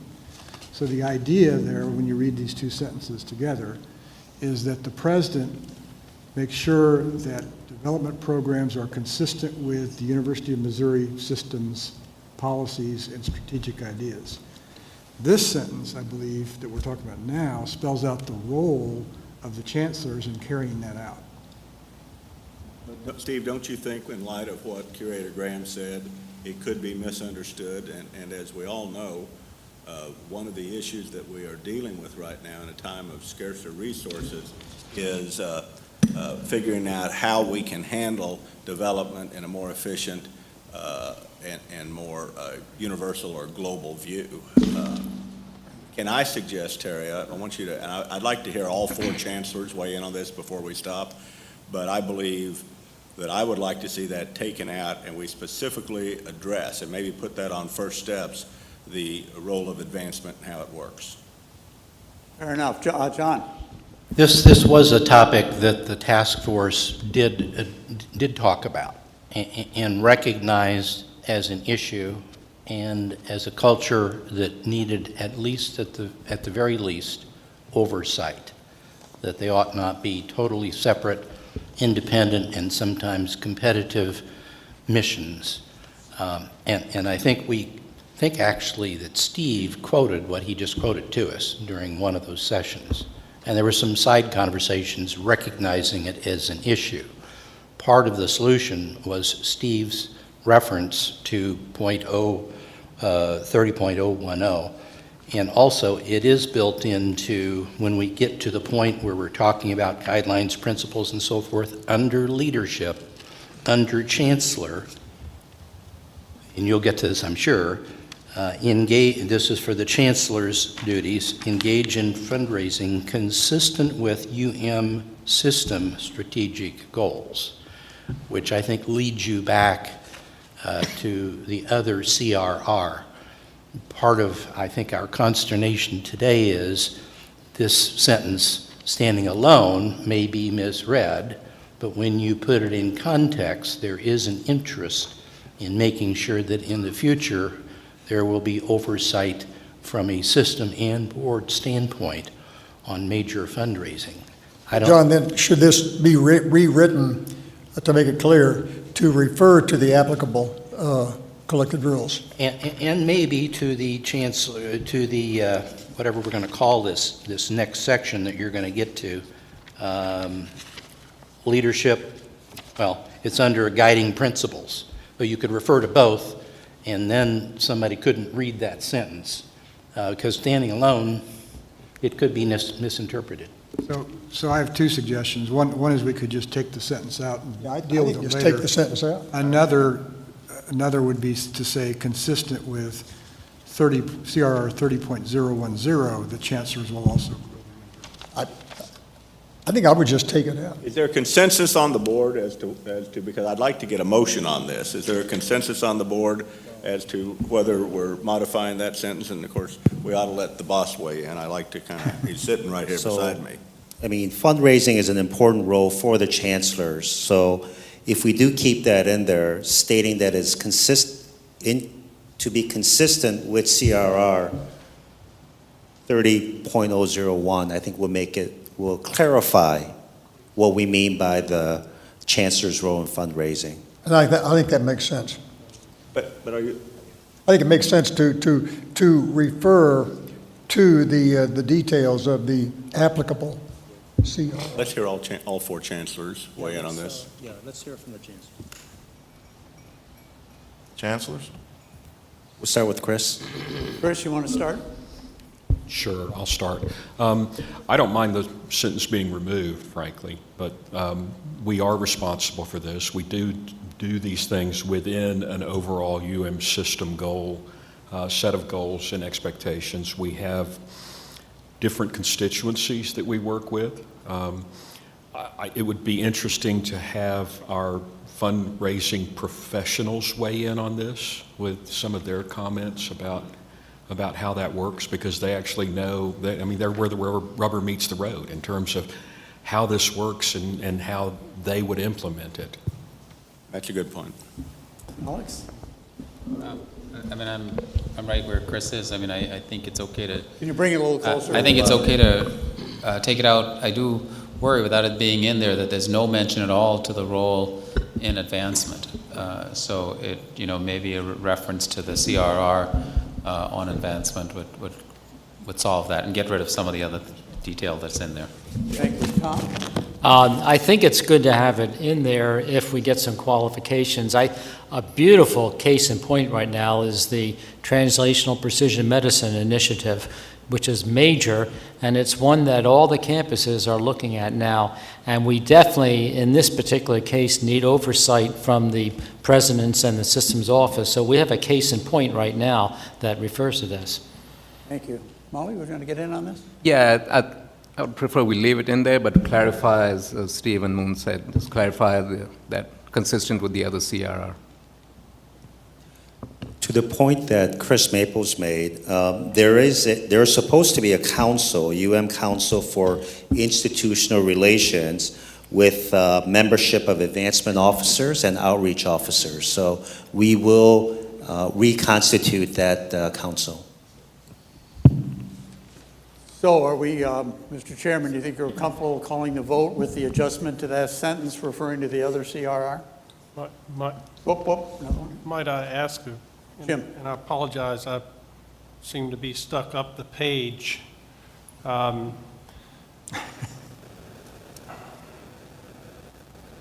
System, all system and all faculty and other system employees shall be under his, her control and supervision. What does under his, her control imply? This is associated with duties of the president, and I'm just, that's strong language. It is strong. And I just, with shared governance, I don't know how that will be interpreted by faculty, and It's a fair question, Jim. I will just tell you that it's already in the CRRs in 20.020 in the description of the president. In that same sentence, to me, it reads very awkwardly to say that system and all faculty and other system employees. There should be a shorter way to say, and it appears to be specifically targeting faculty and then, well, all you other guys too. And then it may have been in the old language, but I think the thought of employees being under someone's control is maybe a dated thought in comparison to being under someone's direction. So. And I agree with that. And just because it existed before, I don't think it's a justification to just continue it if it doesn't make any sense or if it needs some clarification. So. And I'm not defending on the basis it was there before. That's right. I agree. I'm trying to I take agree. existing language and change it as little as possible. So if there's better ideas, and changing control to direction may be a good one. So I'm open to it.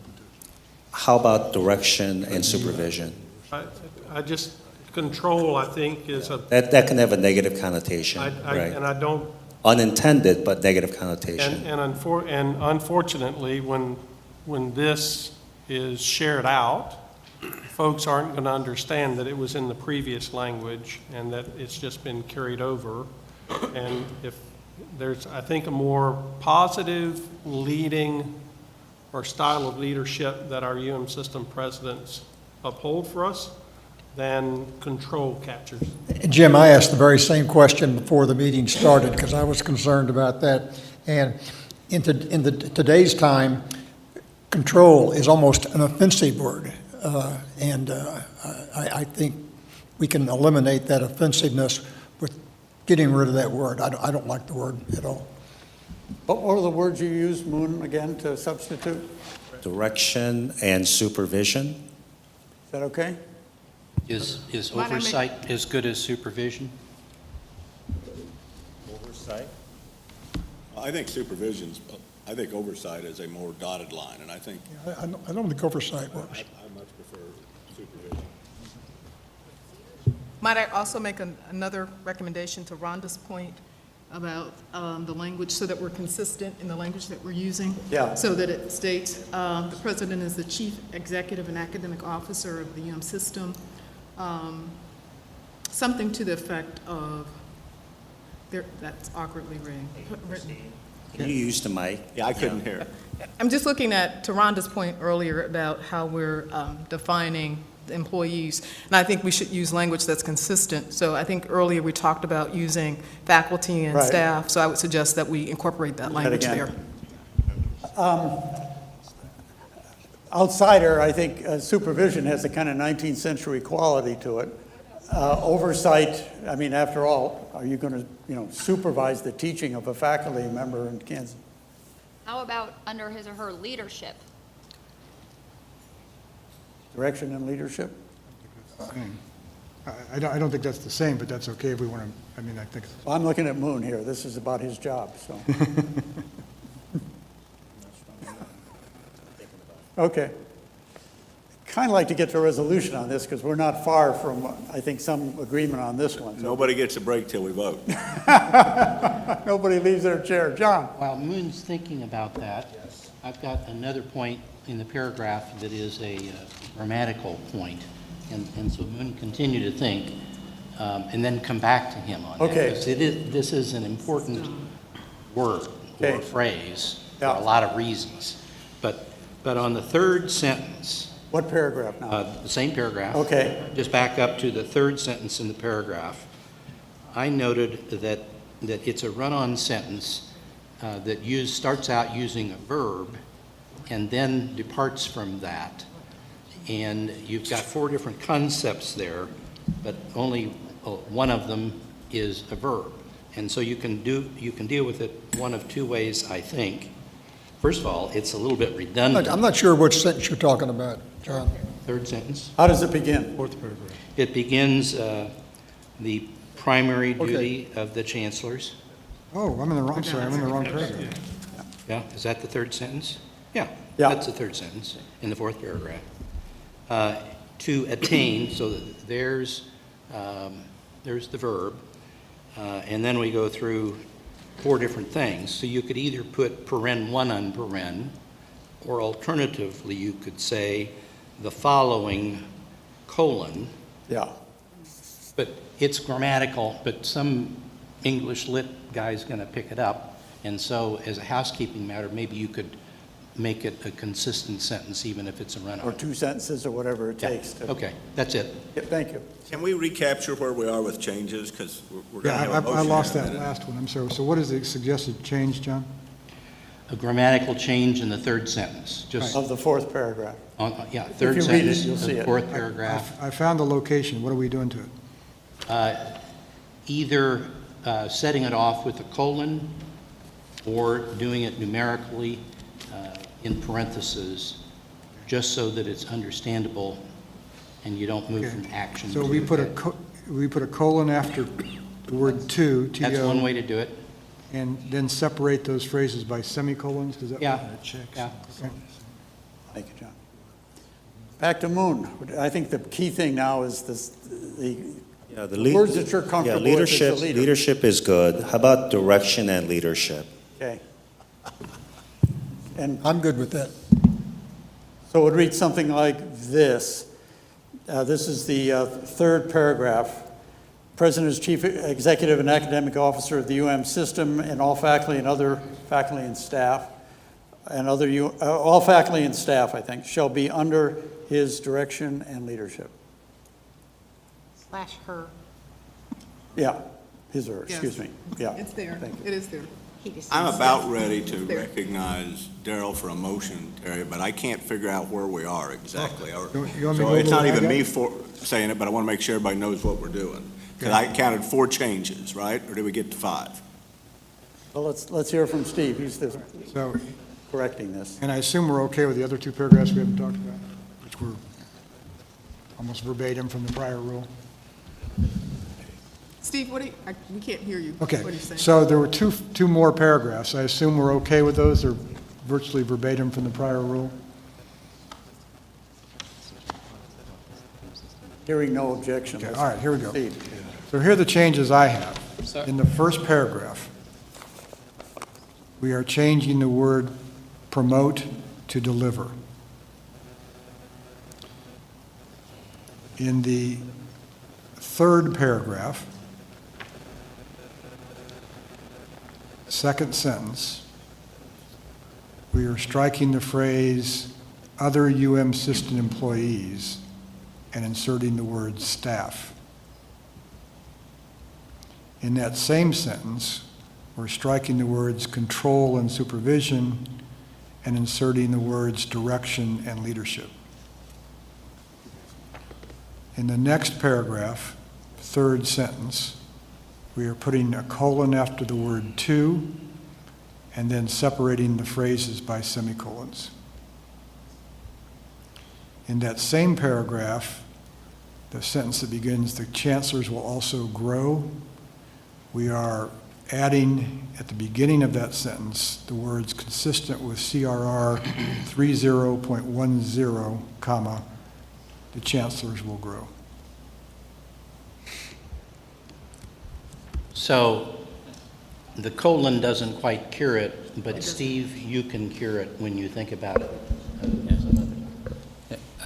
Cure it grammar-wise? Yeah, it's just grammar. Yeah, I was just. Alex has got a point. I mean, it's, in that sentence, if it was after, I mean, to attain excellence in, colon, it might do it. Then above, though, in the previous sentence where you were talking about the direction and leadership, later in that sentence it says, of the UM system and all constituent parts, but UM system is defined as already having all the constituent parts. That's a very good point.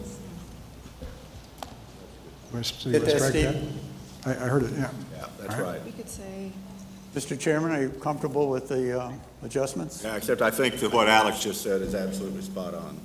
I just by way of explanation, the reason for that phrase is to get to your concern that when you say UM system, it's not clear. But that's right, but I think, don't you think, Steve, we've made it clear It's today? clear. And in the other words, that UM system is the I mean, entire university? This is surplusage for clarity's sake, but it can be struck without effect. I would like to add one thing, and I think there's something said today that's really important, and I think maybe it's a change in the way that we talk about each of us, and that is that someone mentioned earlier that we always refer to U-Haul as the system, but it's actually system administration. And I think maybe if all of us continue to use the word system administration, system admin, whatever it is, that gets away from this issue of system and system meaning two different things. Yeah. I might change that concern that Daryl has nothing has to do over with whether the it's the writing back here. office or. So one change I left out, I'm sorry. I think we did decide to include in the second paragraph, the new sentence, the board is the governing authority for the UN system, each of its universities and component parts, and then make some reference to the UM system administration. I think that's where we. In the previous, Daryl? Yes, I think to build upon Curator Farmer's comment that she had earlier, I'm reading the first sentence of the fifth paragraph. It's the last paragraph on that page. It is the fundamental responsibility of the board, president, chancellors, and officers to seek and manage resources in the best interest of the citizens of Missouri. You know, and I think it's a good comment, you know, when we start thinking about our students, maybe we use our resources in the best interest of our students. Curator Farmer made a great point just a second ago that not all of our students are citizens of Missouri as well. So does anyone have any thought and comment on how we use the citizens of Missouri in that paragraph? And maybe this would be an opportunity to recognize our students. Students and?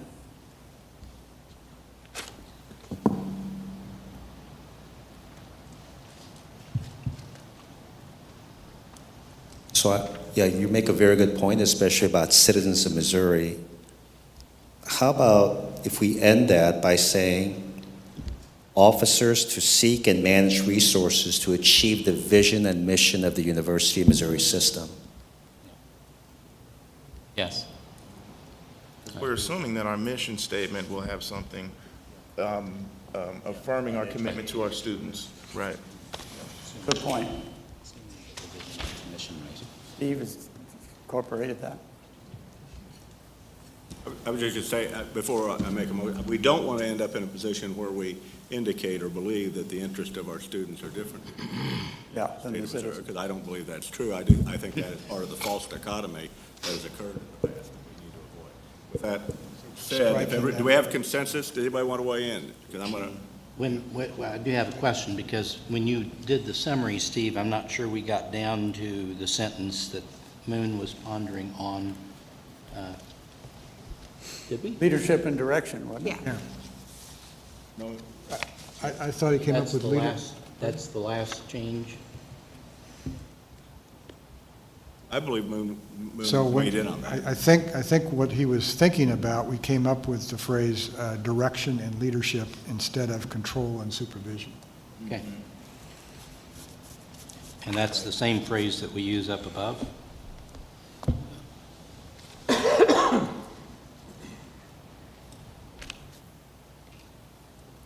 I'm not following you, John. Well, I think there's another place, shall be under his or her control and supervision. One Oh, change you was struck that. Third paragraph, fourth line. Yeah, that's paragraph 3, but we've dealt with that. We're good. Sorry. Okay, with that, I'd like to, wait, Can I just ask one? HR is weighing in, we got to listen. Just one question. It feels a little bit different to say direction and leadership. If you're reading that for the first time and you don't know what we're changing, feels a little different than oversight and supervision. So I just want to make sure we're conscious of that choice of words and trying to make a word that's more appealing. It feels like it might have a different connotation. I guess I'd like Steve's opinion. I think they are different, but I think we're making some policy decisions here. So, yes, I think they're different, but I don't know where we've decided on the policy issue.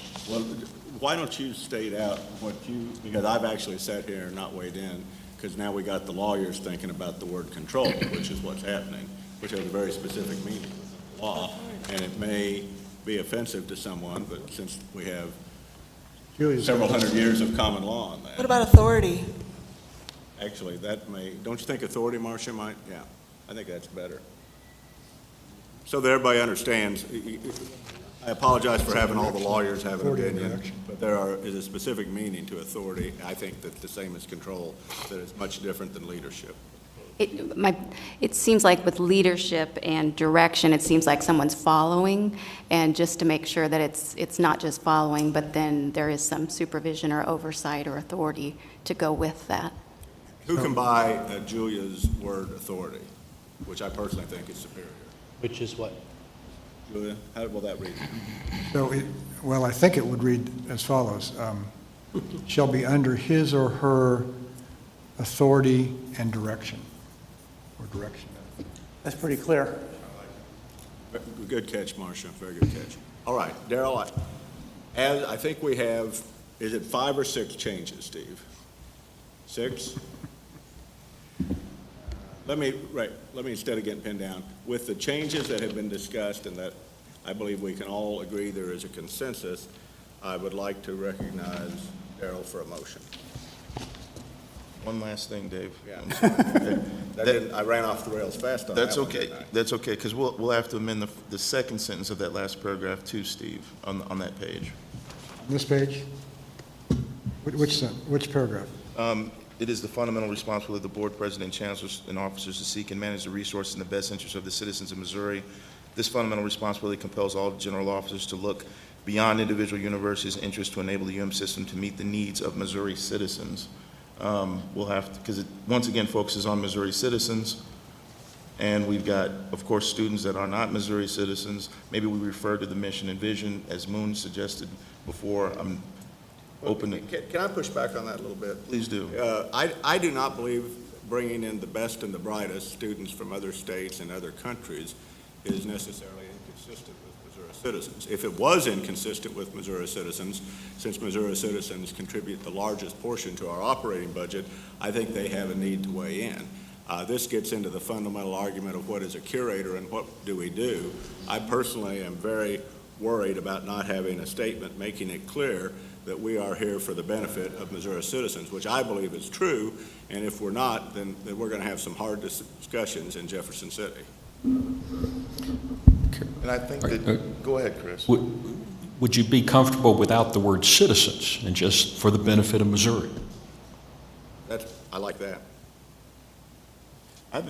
I like Moon's, and I think that's a great idea, but I like Moon's idea of incorporating the mission or the vision, and/or the vision, which would state that specific language, which would talk about Missouri citizens, students, and whatnot as well. If we have it, we don't have that We yet. don't have it So yet. would you agree, though, Missourians would solve our issue? That would. Everybody agree? Or if we're going to do that, then how about the first few words? It is the fundamental responsibility, and fundamental kind of means to the exclusion of all others. Perhaps, do we need to work with that? I don't have a thought on it, but that may be inconsistent. It is the fundamental responsibility of all general officers to look beyond. That's what you're saying? Yeah, that would work. A fundamental? A fundamental. So can I read this paragraph, make sure we're... Sure.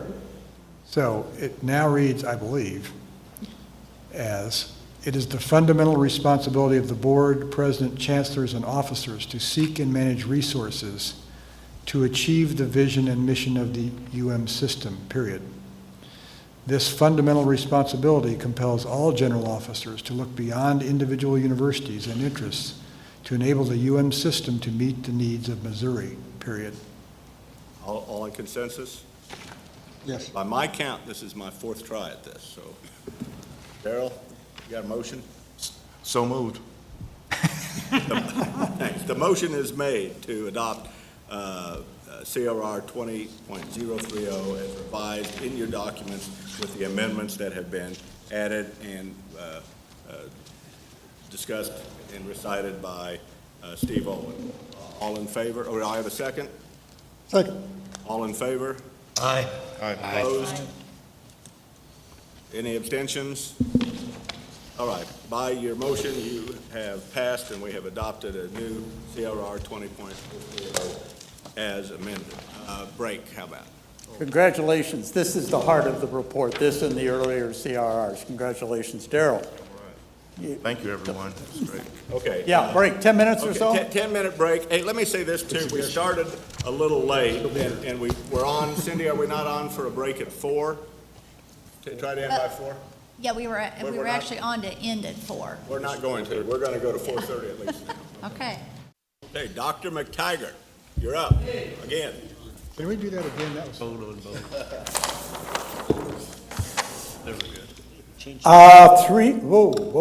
Michael. 3 topics. Probably none of the 3 being fought down to resolution in the remaining hour or so that we have, but all interconnected and to be to some extent carried over to tomorrow or a future time. Those 3 are these. First, the resolution, which I think was distributed to everybody. Does everybody have one? Hard copy? There it is. Take a look at it, just quickly, if you would. The curators will not be asked to vote on that today unless this conversation... No, but we will be asked to vote on it tomorrow. Bingo. Mull it over, think about it tonight, changes if any you would make. Second topic is related to the resolution, and it is something you won't be asked to vote on, but asked to think about. And it's principles and guidelines, which were put together largely to characterize the working relationship between the board, the president, and the chancellors. You see that in your materials. Terry, can I just make a comment here? Please do, Dale. You know, as Steve did his interviews with, that we talked about before, one of the big issues was trust and accountability. And I think people needed some clarity on, system versus campus, how the different entities or these different bodies coexist and work well together. And so we thought, we looked at some AGB articles and some other informative articles about how do we put together or create a culture that helps us develop this level of trust that we felt like that we needed to improve on. And this is the kind of the premise or the foundation on these guiding principles that we're about to go over. Building culture, reinforcement of culture. So Terry, take it from there. Thank you, Darrell, for a couple reasons. It's one thing to have a sort of principle written up in a CRR that faculty and staff are under the leadership and direction or whatever we wound up with finally. Well, what does that mean at the end of the day? The intention of this principles and guideline things was to put a behavioral touch to it. And I would suggest that at some point down the road, that in particular, the president and chancellors, maybe the general officers and the chancellor's teams, kind of talk through this thing and come to see whether you want to own this or not. I think you'd find it about 80% helpful, but the other 20% would be your territory. The board's not going to be asked to vote on this and turn it into a semi-permanent regulation or law or anything. So it's really for the leadership of the system. Question? Yes, John. Will it be attached as an appendix to what we do vote on, as we're having 2 or 3 other appendices?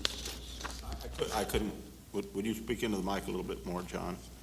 Will it be attached as an appendix, not voted on, but we've got 2 or 3 other things that we talked about having as an appendix, and I guess I assumed, but I'm now asking the question, so will this be widely distributed as an attachment, but not voted on? I defer to Darrell on that, but that was my thought. Yeah, I think this is something that merits further discussion, but my question for Steve, and I think we've discussed this as an option before, I'm not sure why we couldn't, why this wouldn't be voted on by the board to be accepted and adopted as guiding principles for how we're gonna lead and govern the UM system. So Steve, why don't you give some of your thoughts on that and why it might not be appropriate to put it in a collective rule. I've mentioned maybe putting this making this in itself a board resolution to give it some teeth. So Steve, why don't you comment on that? I think it's fine if you discuss it, modify it, and then vote to adopt it as modified. I don't think it's CRR type stuff, but I think it's fine for the board to go ahead and vote its approval of the report once it's gone through it. Okay. I think that's an important question because we need to be very careful. This is as important because it will be guidance to our officers and administration all the way down, and we ought to be just as careful as we have the last 2 hours. That makes a difference. What would be the impact of that, Steve, on the flexibility of the document if 6 months from now, as the president and the chancellors kind of got used to it, and including some of the hot spots we're going to talk about in a minute, they wanted to adjust it? Would they have to come back to the board to get that done, or would it be a kind of working document open to change by those involved in it? I think that depends on what the board wants to do with it. I do think that right now it's couched in terms of guidelines, so I think if there are guidelines. Flexible? I would think there's some flexibility there, but again, it depends on what the board wants to do with the document. John? And I'm fine with that too. I'll have a few more comments if it's going to go down as board recommended, and maybe we even say recommended guidelines, but there's a lot in here. Yeah, there is, and on a practical side, we don't have time we can go through it, but we don't have time to do it in detail. If the board were comfortable saying you adopt it kind of in principle or as a working document or something, because I really think this needs to be internalized in the cultures, as Darrell suggested, not set out as kind of a decalogue that you have to obey all the time. Cuba brought up an interesting point on another topic where at some point we say collaborative decision-making sort of requires that you don't make a decision without discussing it ahead of time.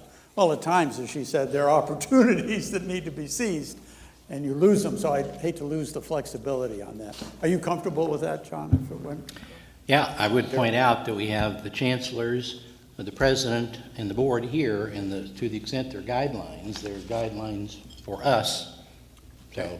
Hey, can I make a suggestion? Let's have the discussion. I would hate to use what little time we have discussing on whether to vote now, and have the discussion, and at the end, we can see how you revisit feel. it if people think they're ready to vote. Okay, well, I do think, though, that if you envision this to be a binding document that has the force of a CRR, or like a CRR, that is going to influence your discussion, as opposed to whether it's just a guidelines to leadership on how to interact with one another. Well, what we could do, if I could suggest, we could discuss it and then decide whether we've discussed a binding document or Okay. not. Otherwise, we're going to spend the next hour discussing whether it's binding. Chasing our tails on this thing. Okay. Well, I would like to move forward with the discussion, assuming, since it will influence probably the tone of the discussion or the intensity of the discussion, I would like to move forward, assuming that it has the force and effect of a CRR. If that's okay. Whether we decide to take it that far or not, which it sounds like we may not. but- Eventually, you may, though. Yeah, but let's assume with our discussion that it will be. Since I had a hand in the original AGB document and in drafting this, subject to input from a lot of people, I wanted to call attention to an interesting characteristic in the new leadership model you have, and this may help us to shorten the subsequent conversation a little bit. The principles have titles like this: leadership and excellence. So what's being proposed here is not simply a more authoritarian character to the system, but it's authority for a purpose, whether you call it preeminence, excellence, service to the people of Missouri, or whatever. Collaboration and mutuality. This came out from a conversation, those terms, the conversation Steve had with the general officers. It's not William Penn on the one hand, we don't do anything unless everybody agrees, or Joe Stalin on the other side. Doesn't matter what you want, we're going to do it my way. Okay, it's somewhere in the middle.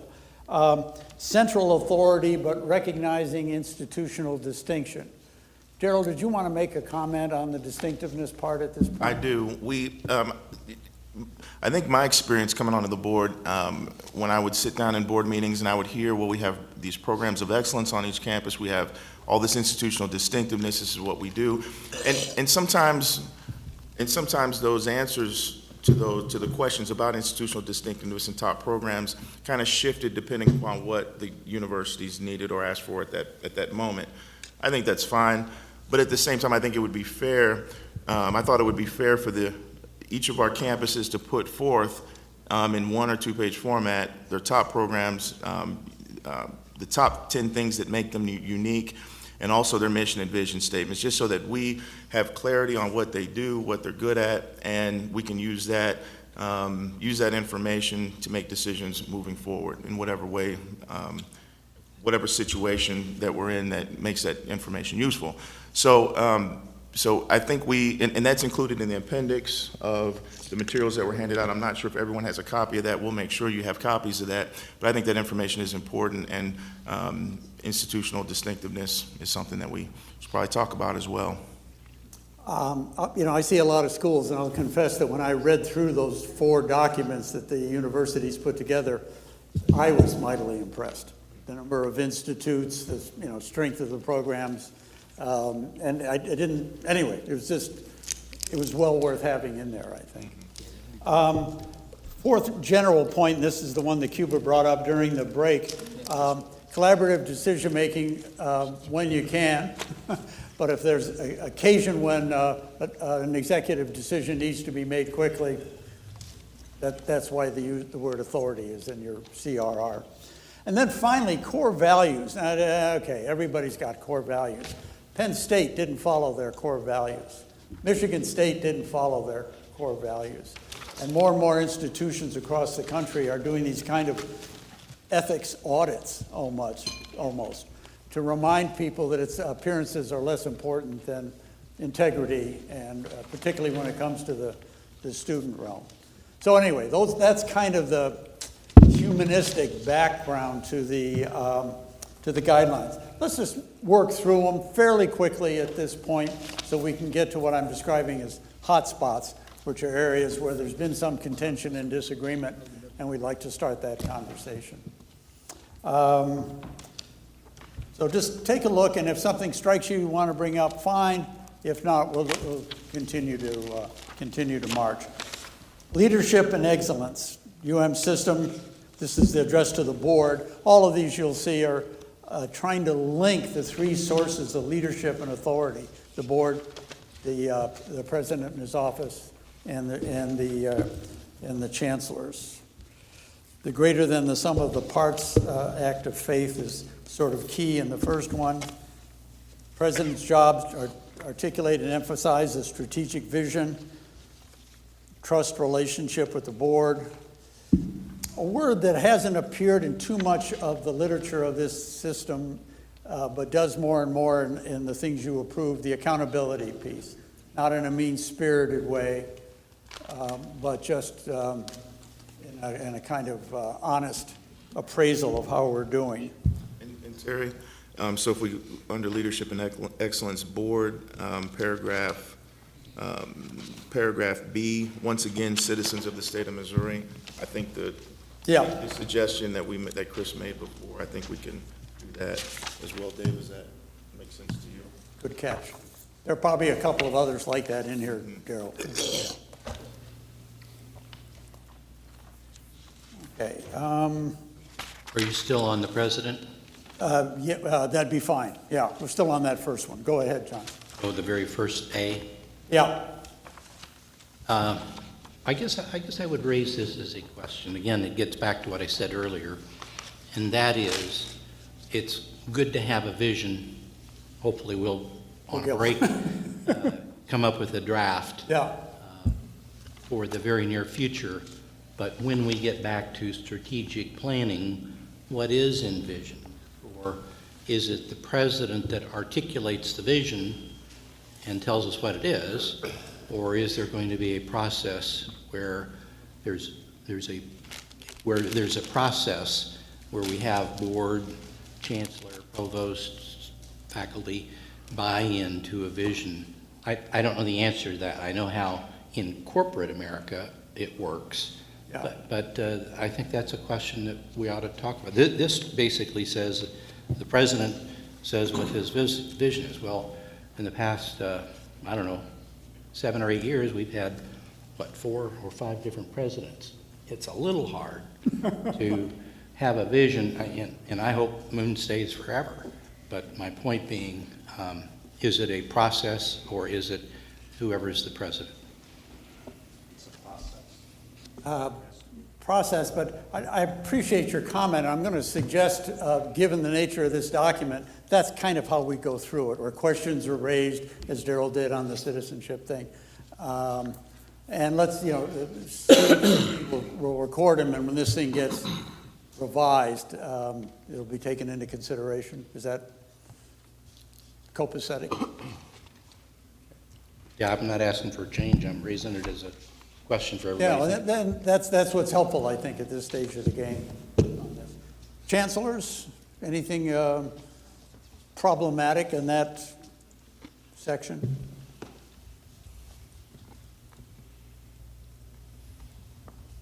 The fundraising thing will come up a little bit later as a hot spot, if anybody wants to note that.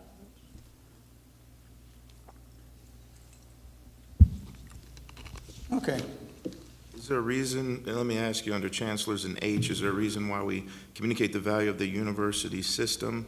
Do we not, is there a reason why that's not system? Or is that meant to say the same thing, or mean the same thing? Editorial change, I think. Okay. Yeah. System, okay.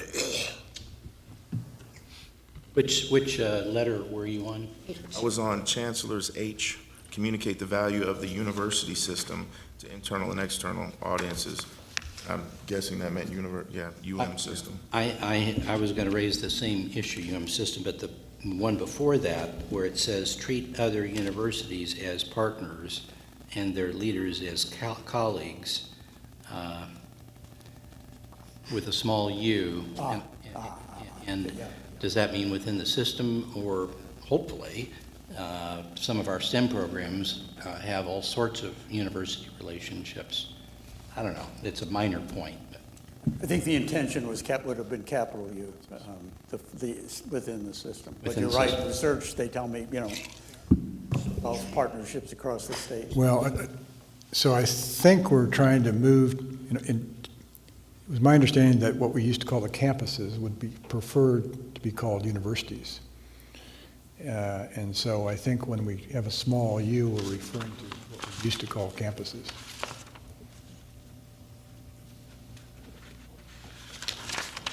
I didn't hear John objecting to that. It was just a, yeah.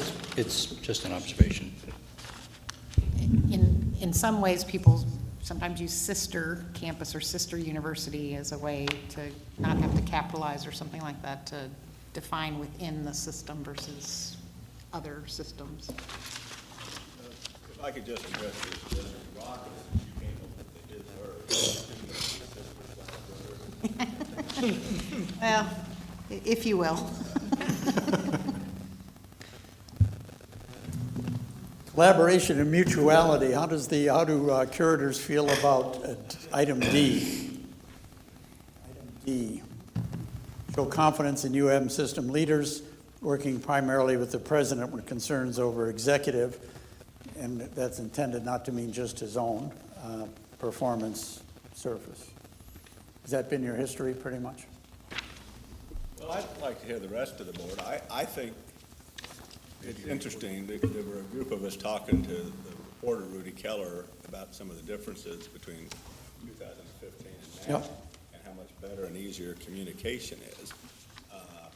And I think that it is important for curators to get access to information as long as they understand that is not to undermine the president. Moon, would you like to speak to that? Which number are we on? Was it B, right, Terry? B? Board B. Works with the chancellors through and not around the president. Yeah.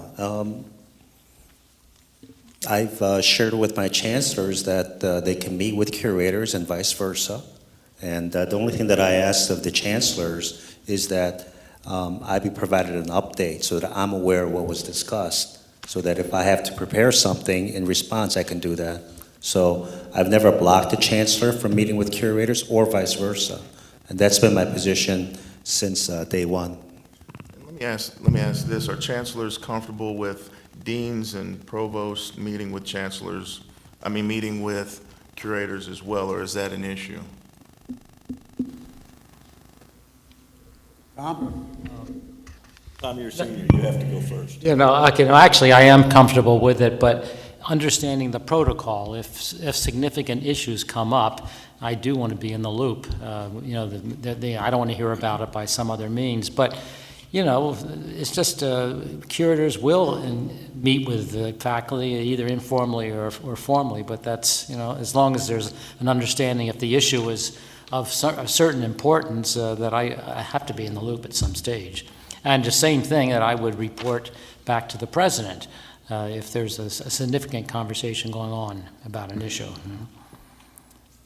This is a tough one, there are activist faculty and staff who kind of try to beat a path to your door, particularly if you're a neighbor or they knew you from some other context and work it. And then, the curators need to be respectful, but say, go talk to the president or talk to your, whatever the appropriate. Terry, I'd like to make a request. Would you put each of the chancellors on the spot? No, I'd like to hear each chancellor's discussion of this, and then I'd like to hear a little more from curators on this. On this particular one? Yeah.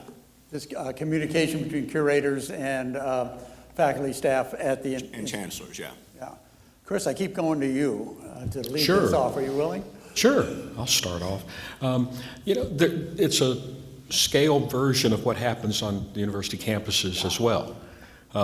Individual faculty, students will jump out of lines and come directly into my office. I then circle back around to make sure that I understand all sides of the story. I think the key is to just, if somebody comes directly to you, you're here, you're public officials. That's their prerogative. If they go directly to President Choi, that's their prerogative. My assumption, hope, is that people will then circle back around and communicate up and down the line. It makes it a pretty strong system. And it tells people that they can't just get an answer they're looking for by trying to avoid an answer that they've gotten already. Alex? I'm pretty much where Chris is. I think the big issue is that people do sometimes try to get around to get to the higher level and get a decision that might be different than one they already actually received. And we need to just be mindful of that and make sure that there's going to be requests and you have to listen to them and understand them. Right. But I agree with Chris. You follow up with Others, you understand the whole picture, and then you can act on, or not act, depending on what you've heard. So yes, people are always going to reach out to curators, reach out to the president, reach out to other people, and it's natural to actually listen to what they have to say, because sometimes there may be really important things that they have to say that you should listen to. And I think that, so that open line of communication is important. Tom? Tom already went. Oh, Tom, okay, that's right. I really have nothing new to add. I think Chris and Alex said it. If there shouldn't be any restrictions on people reaching out, but then my expectation from the president or the curators would be that they keep those communication lines open and do keep me in the loop and not make a decision that I'm not aware of. You want to hear from curators? You know what's interesting to me, I want to pick a little bit on Curator Sunvolt, because no curator probably gets this more than the curator from Boone County. And John, what's your observations and thoughts on this? That would be a daily basis when you live in Columbia.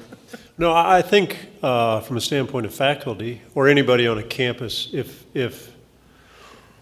I think a curator's got to be honest if he or she receives a call and there's something that is presented to them.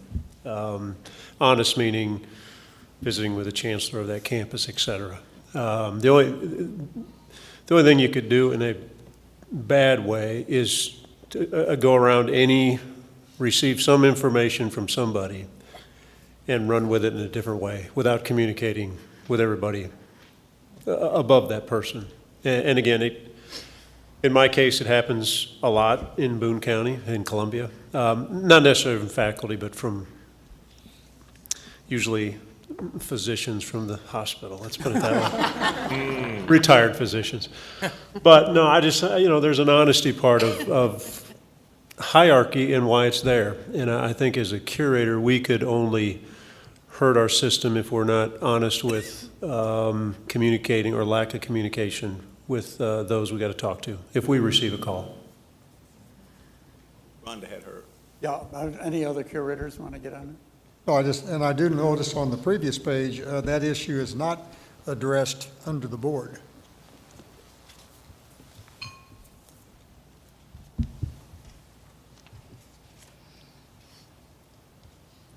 A little bit in D, but otherwise, beaten, but otherwise not, yeah. It's something to catch on the next, Well, actually, that's a good catch. next time around. Rhonda? I was just going to say the other side of that coin, when you talk about honesty and making sure you communicate, is there's a real hazard sometimes in people believing that you've given them an answer. So active listening sometimes gets perceived as agreement or something of that nature. And so to really have a strong accountability environment, it has to be really clear to all members of the community that people aren't going to be trumped without a good dialogue about that. And I've watched that happen to some leaders over the last number of years, in that they think they're active listening by nodding, and people then say, well, he agreed with me.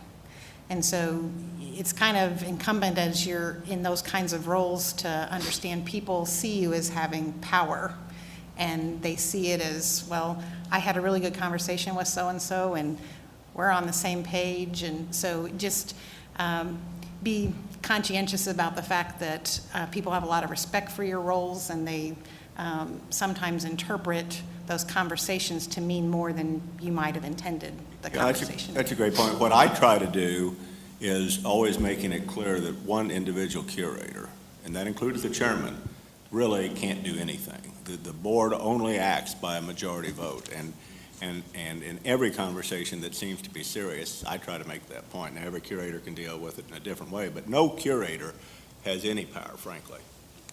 Yeah, that's, you like and respect these people often, and you don't want to disappoint them, but that seems to me an excellent way to let them down easy. Yeah. I'll give some feedback just for your awareness. Sometimes representative groups like IFC and things like that, who've put effort into being the representative voice for a particular group, I think feel like maybe their role is being stripped down when there's direct contact, and maybe even offended by it. So like, for example, if individual faculty members are speaking directly to the curators, those that are voted into those representative groups, like IFC, I think sometimes feel like their role is not as important because they see themselves as the voice of faculty for faculty. Interesting. That's an interesting point. Yeah, yeah, I guess the ultimate question is, if that's the case, is that productive? Is that the type of environment that we want? Does anyone have an opinion on that? I sense a dose of common sense coming from Julia Burnsek. Is that? That would be good. You want to make a comment, Julia?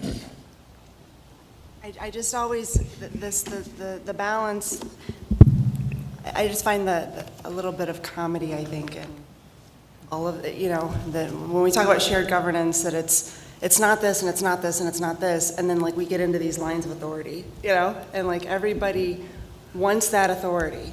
I think you have to, I think in our positions, we have to be aware of what the issues are. And I think President Choi has done an excellent job of listening to people. Doesn't mean that he's going to go their way on every issue, but I think people do feel better when they feel like someone has heard them. And to Rhonda's point, you have to be aware of what your role is and obviously not make promises. I mean, probably fewer people are coming and seeking me out because I didn't go to any of the schools, but I know that a lot of my colleagues get tapped a lot. I think probably Daryl, since, with your background and having played, and, I'm sure a lot of folks within the ag area approach you. And so we have to be really careful to not take up a position that is, even one that we might have as a pet favor. Right. Because to David's point, we are acting on behalf of the whole system, and as such, need to act as a board. So I think those are sometimes difficult, thorny issues that you have to bring forward and be honest with, and be careful that you're not making any promises that you really shouldn't be committing to, or inadvertently leaving people with the impression that you are going their way. But there will be misunderstandings. It's just I do think that the lines of communication have to be open, and I think the more the communication, the better. And by the way, let's disagree. Let's really get into some of the tough things, and I think that will continue to improve under the President's leadership. Another dimension of this for another time, maybe it's more of the core values, is communication up the chain didn't work at Penn State as well as it should, and it didn't work at Michigan State as well as it should. Everybody's more sensitive to that problem now. In the recent article by Ben Trachtenberg, he mentions that one of the contributing factors for the fallout and the response of the university to the fallout of 2015 was the president's, directive that faculty, students, and staff not have access to the curators. So they were sort of isolated in some sense from what was happening at the campus at the time. So we have to be very mindful of having that balance. We can't have faculty, or students, or staff come to the curators or the president when they get an answer that they don't like from their chancellor or their dean and so forth. But if there are legitimate things that they want to talk about to improve the university, not for self-serving purposes, I think having that dialogue is very, very important, because ultimately we all serve the students, faculty, and staff at the university. Yeah, John. And by the same token, the president did not want curators talking to staff and people within the system, which didn't make any sense to me. I mean, I think we ought to have access to anybody at any time we want to, and certainly if it's not, if we just want to find out about their program, or we want to find out about one of their employees, or what are you doing in this area, or I just want to learn more about what's going on at the law school. I think we ought to have the right to do that with any faculty member, dean, staff, whoever it is on campus. Now, if that's not the way it ought to be, I'd like to hear what the other alternatives are.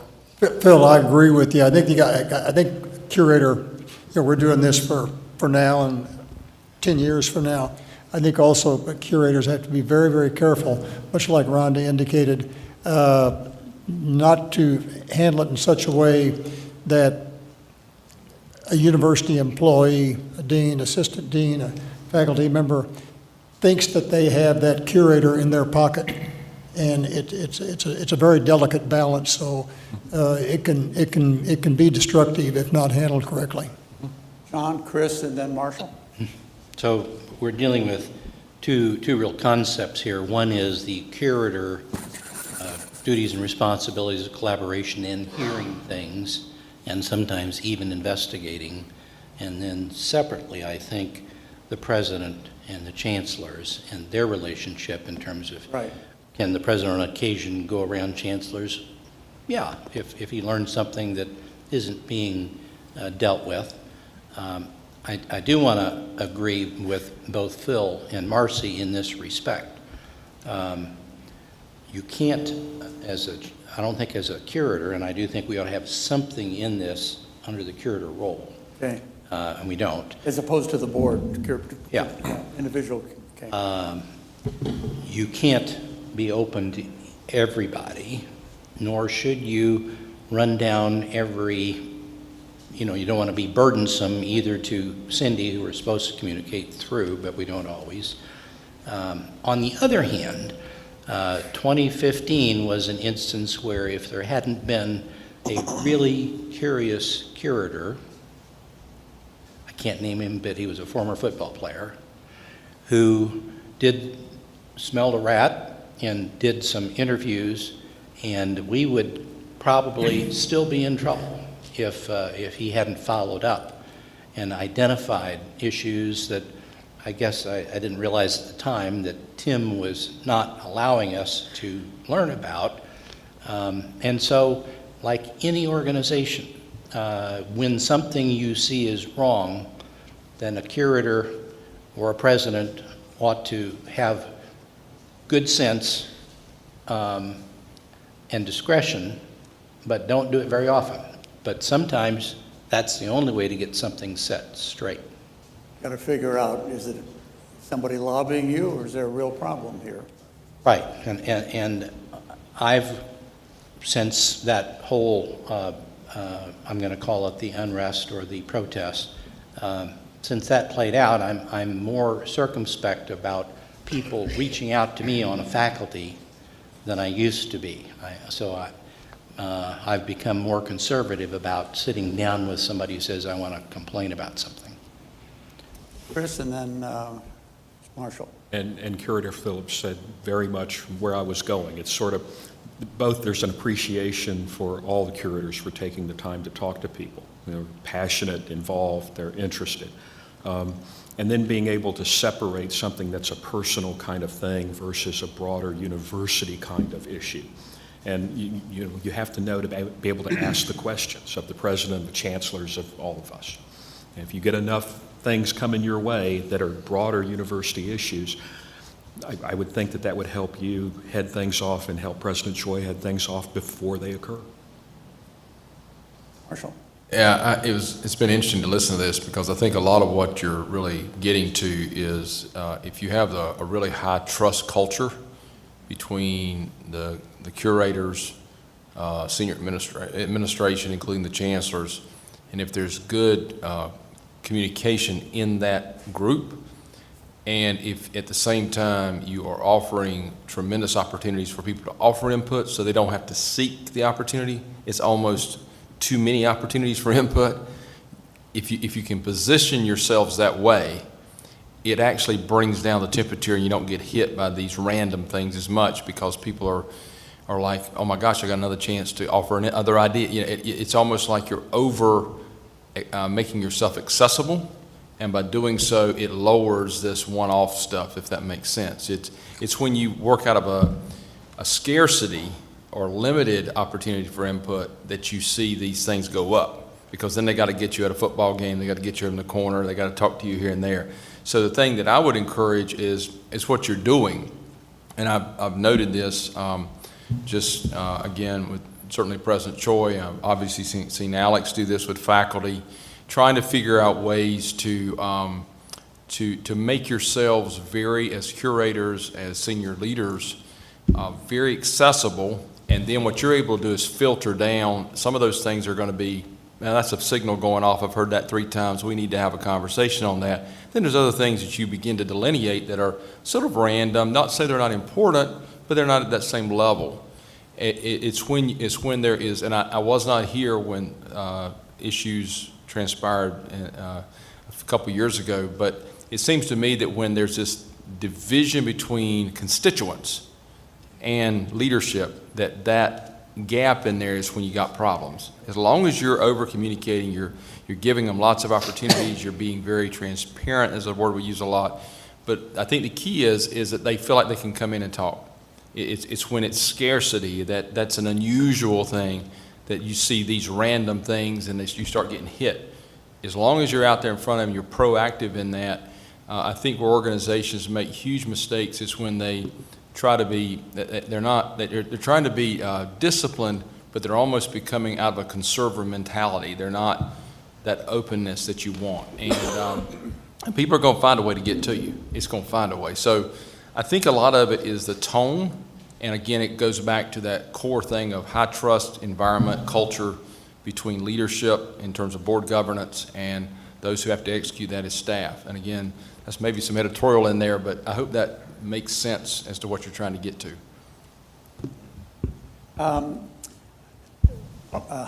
In some ways, the most active conversation of the day. Congratulations. There are 3 more sections of this, but I'm going to suggest, subject to the chair's approval, that in the interest of time, that you pick this up at another time. We've said all along that this is kind of a work in progress anyway, and the comments made so far will bear on it. And go for the last few minutes to something I've termed hotspots, which will be topics for tomorrow. Is that fair enough? Yes, sir. I think that'd be great. Okay. These are probably not the only hotspots. Oops. But I want to call them like I see them. Give some thought to this. Talk to your colleagues. Still tough to read the red writing here, but the reporting relationship between university, institutional officers, and the system. There's some curators, perhaps others, believe that in the area of finance and human resources at least, that there ought to be a direct line, a reporting line, from the campus to the president's office. Others would suggest maybe a dotted line, a kind of dual relationship. And still others, I think, will suggest if the relationship is working and these people are doing their job for their chancellor, the primary relationship is between the chancellor and the president. Work it out that way, not with what might be called a matrix approach. Another hotspot where there's some contention is development. And it'd be interesting, I think, to hear from chancellors in particular when you're out raising money and a donor wants to give to some particular thing that maybe doesn't line up with system strategic priorities. What do you do? How do you work through that kind of thing? You want more on this now, Mr. Chairman, or just tee it up and move on? Well, let's go 6 more minutes if somebody has something they can say. I would ask Julia to comment, because I know she has a particular interest. I do think you stated the reporting line wrong, Julia. I think you're more interested in reporting to the CFO, but I could be wrong. Thank you, yeah. Let Julia speak for herself, okay.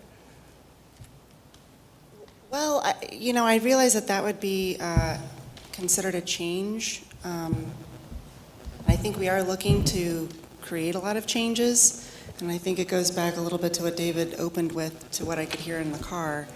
Change is not easy, and it doesn't, people often do not embrace change. But I think that having an alignment will help unify messages. I think we have a fragmented decision-making system. And I'm not picking on either of these, it's just those are two of a few shared services that could achieve greater economies of scale. The notion to me that somehow the campus CFOs would no longer be responsible to the chancellor's planning, direction, and agendas is very foreign to me, because we have in the corporate system, I might report to the general counsel, but I'm responsible for the whole company's litigation. And I work with every business unit, and my responsibility as a fiduciary to my organization does not matter who I'm reporting to. I am very comfortable with the division and the separation of authority and powers in the sense of me having to go and get approval over a dollar limit, and for me to have to convince someone else that this is the right way to use that money. I think that is something that also kind of emerged through SOX, and there's just different, I think that having that check and balance, not in the sense of oversight and policing, it's just something that is very accepted. It doesn't even seem to me as though there's any conflict, right? But of course, we're responsible then to deliver on the results that you're responsible for delivering on. And I also think that, we're approving this whole one university sort of concept. There may be different campuses, but we do want to signal some very concrete changes that reflect the perspective that we have, that we need to have a loyalty to the whole. Thank you. What specifically, and Julia, can I ask, what specifically does that look like? So we're talking about campus CFOs reporting to the system? Well, either in a direct line or a dotted line. I mean, they still have every obligation to support the chancellor, but reporting to the CFO, reporting to the CHRO for HR, I think, I don't know how you develop a more universal system when you're talking about talent planning and measuring performance if you don't have a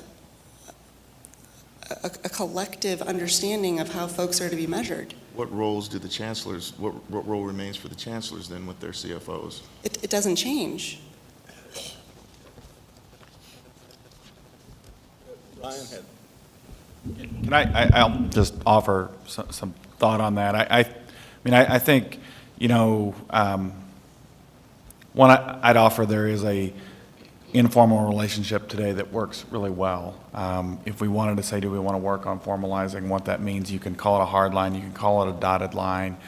I don't think the lines mean a lot except for what you actually say they mean. So from my perspective, for it to be effective, the campus CFOs have to have an accountability to both their chancellor and the system role. And I actually think we, due to having, I'd say it without them in the room, but due to having good CFOs today, I believe we have that.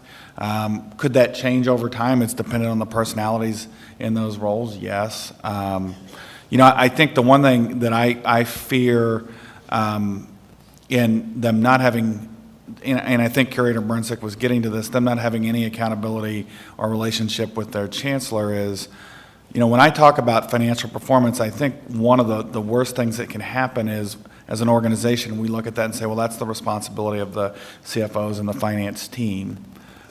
Because I can tell you we're probably not best served to understand how we achieve that. It's actually our academic leaders that are in the best position to understand that. Now, that's a partnership that we have to have with them. So I think that the concept of a matrixed relationship, which I actually think exists today. Now, have we defined that and put it in writing? No, and that's probably something we could and should do. I think it currently exists. So I just offer that as thought. John? Two good hotspots. The first one we've talked about.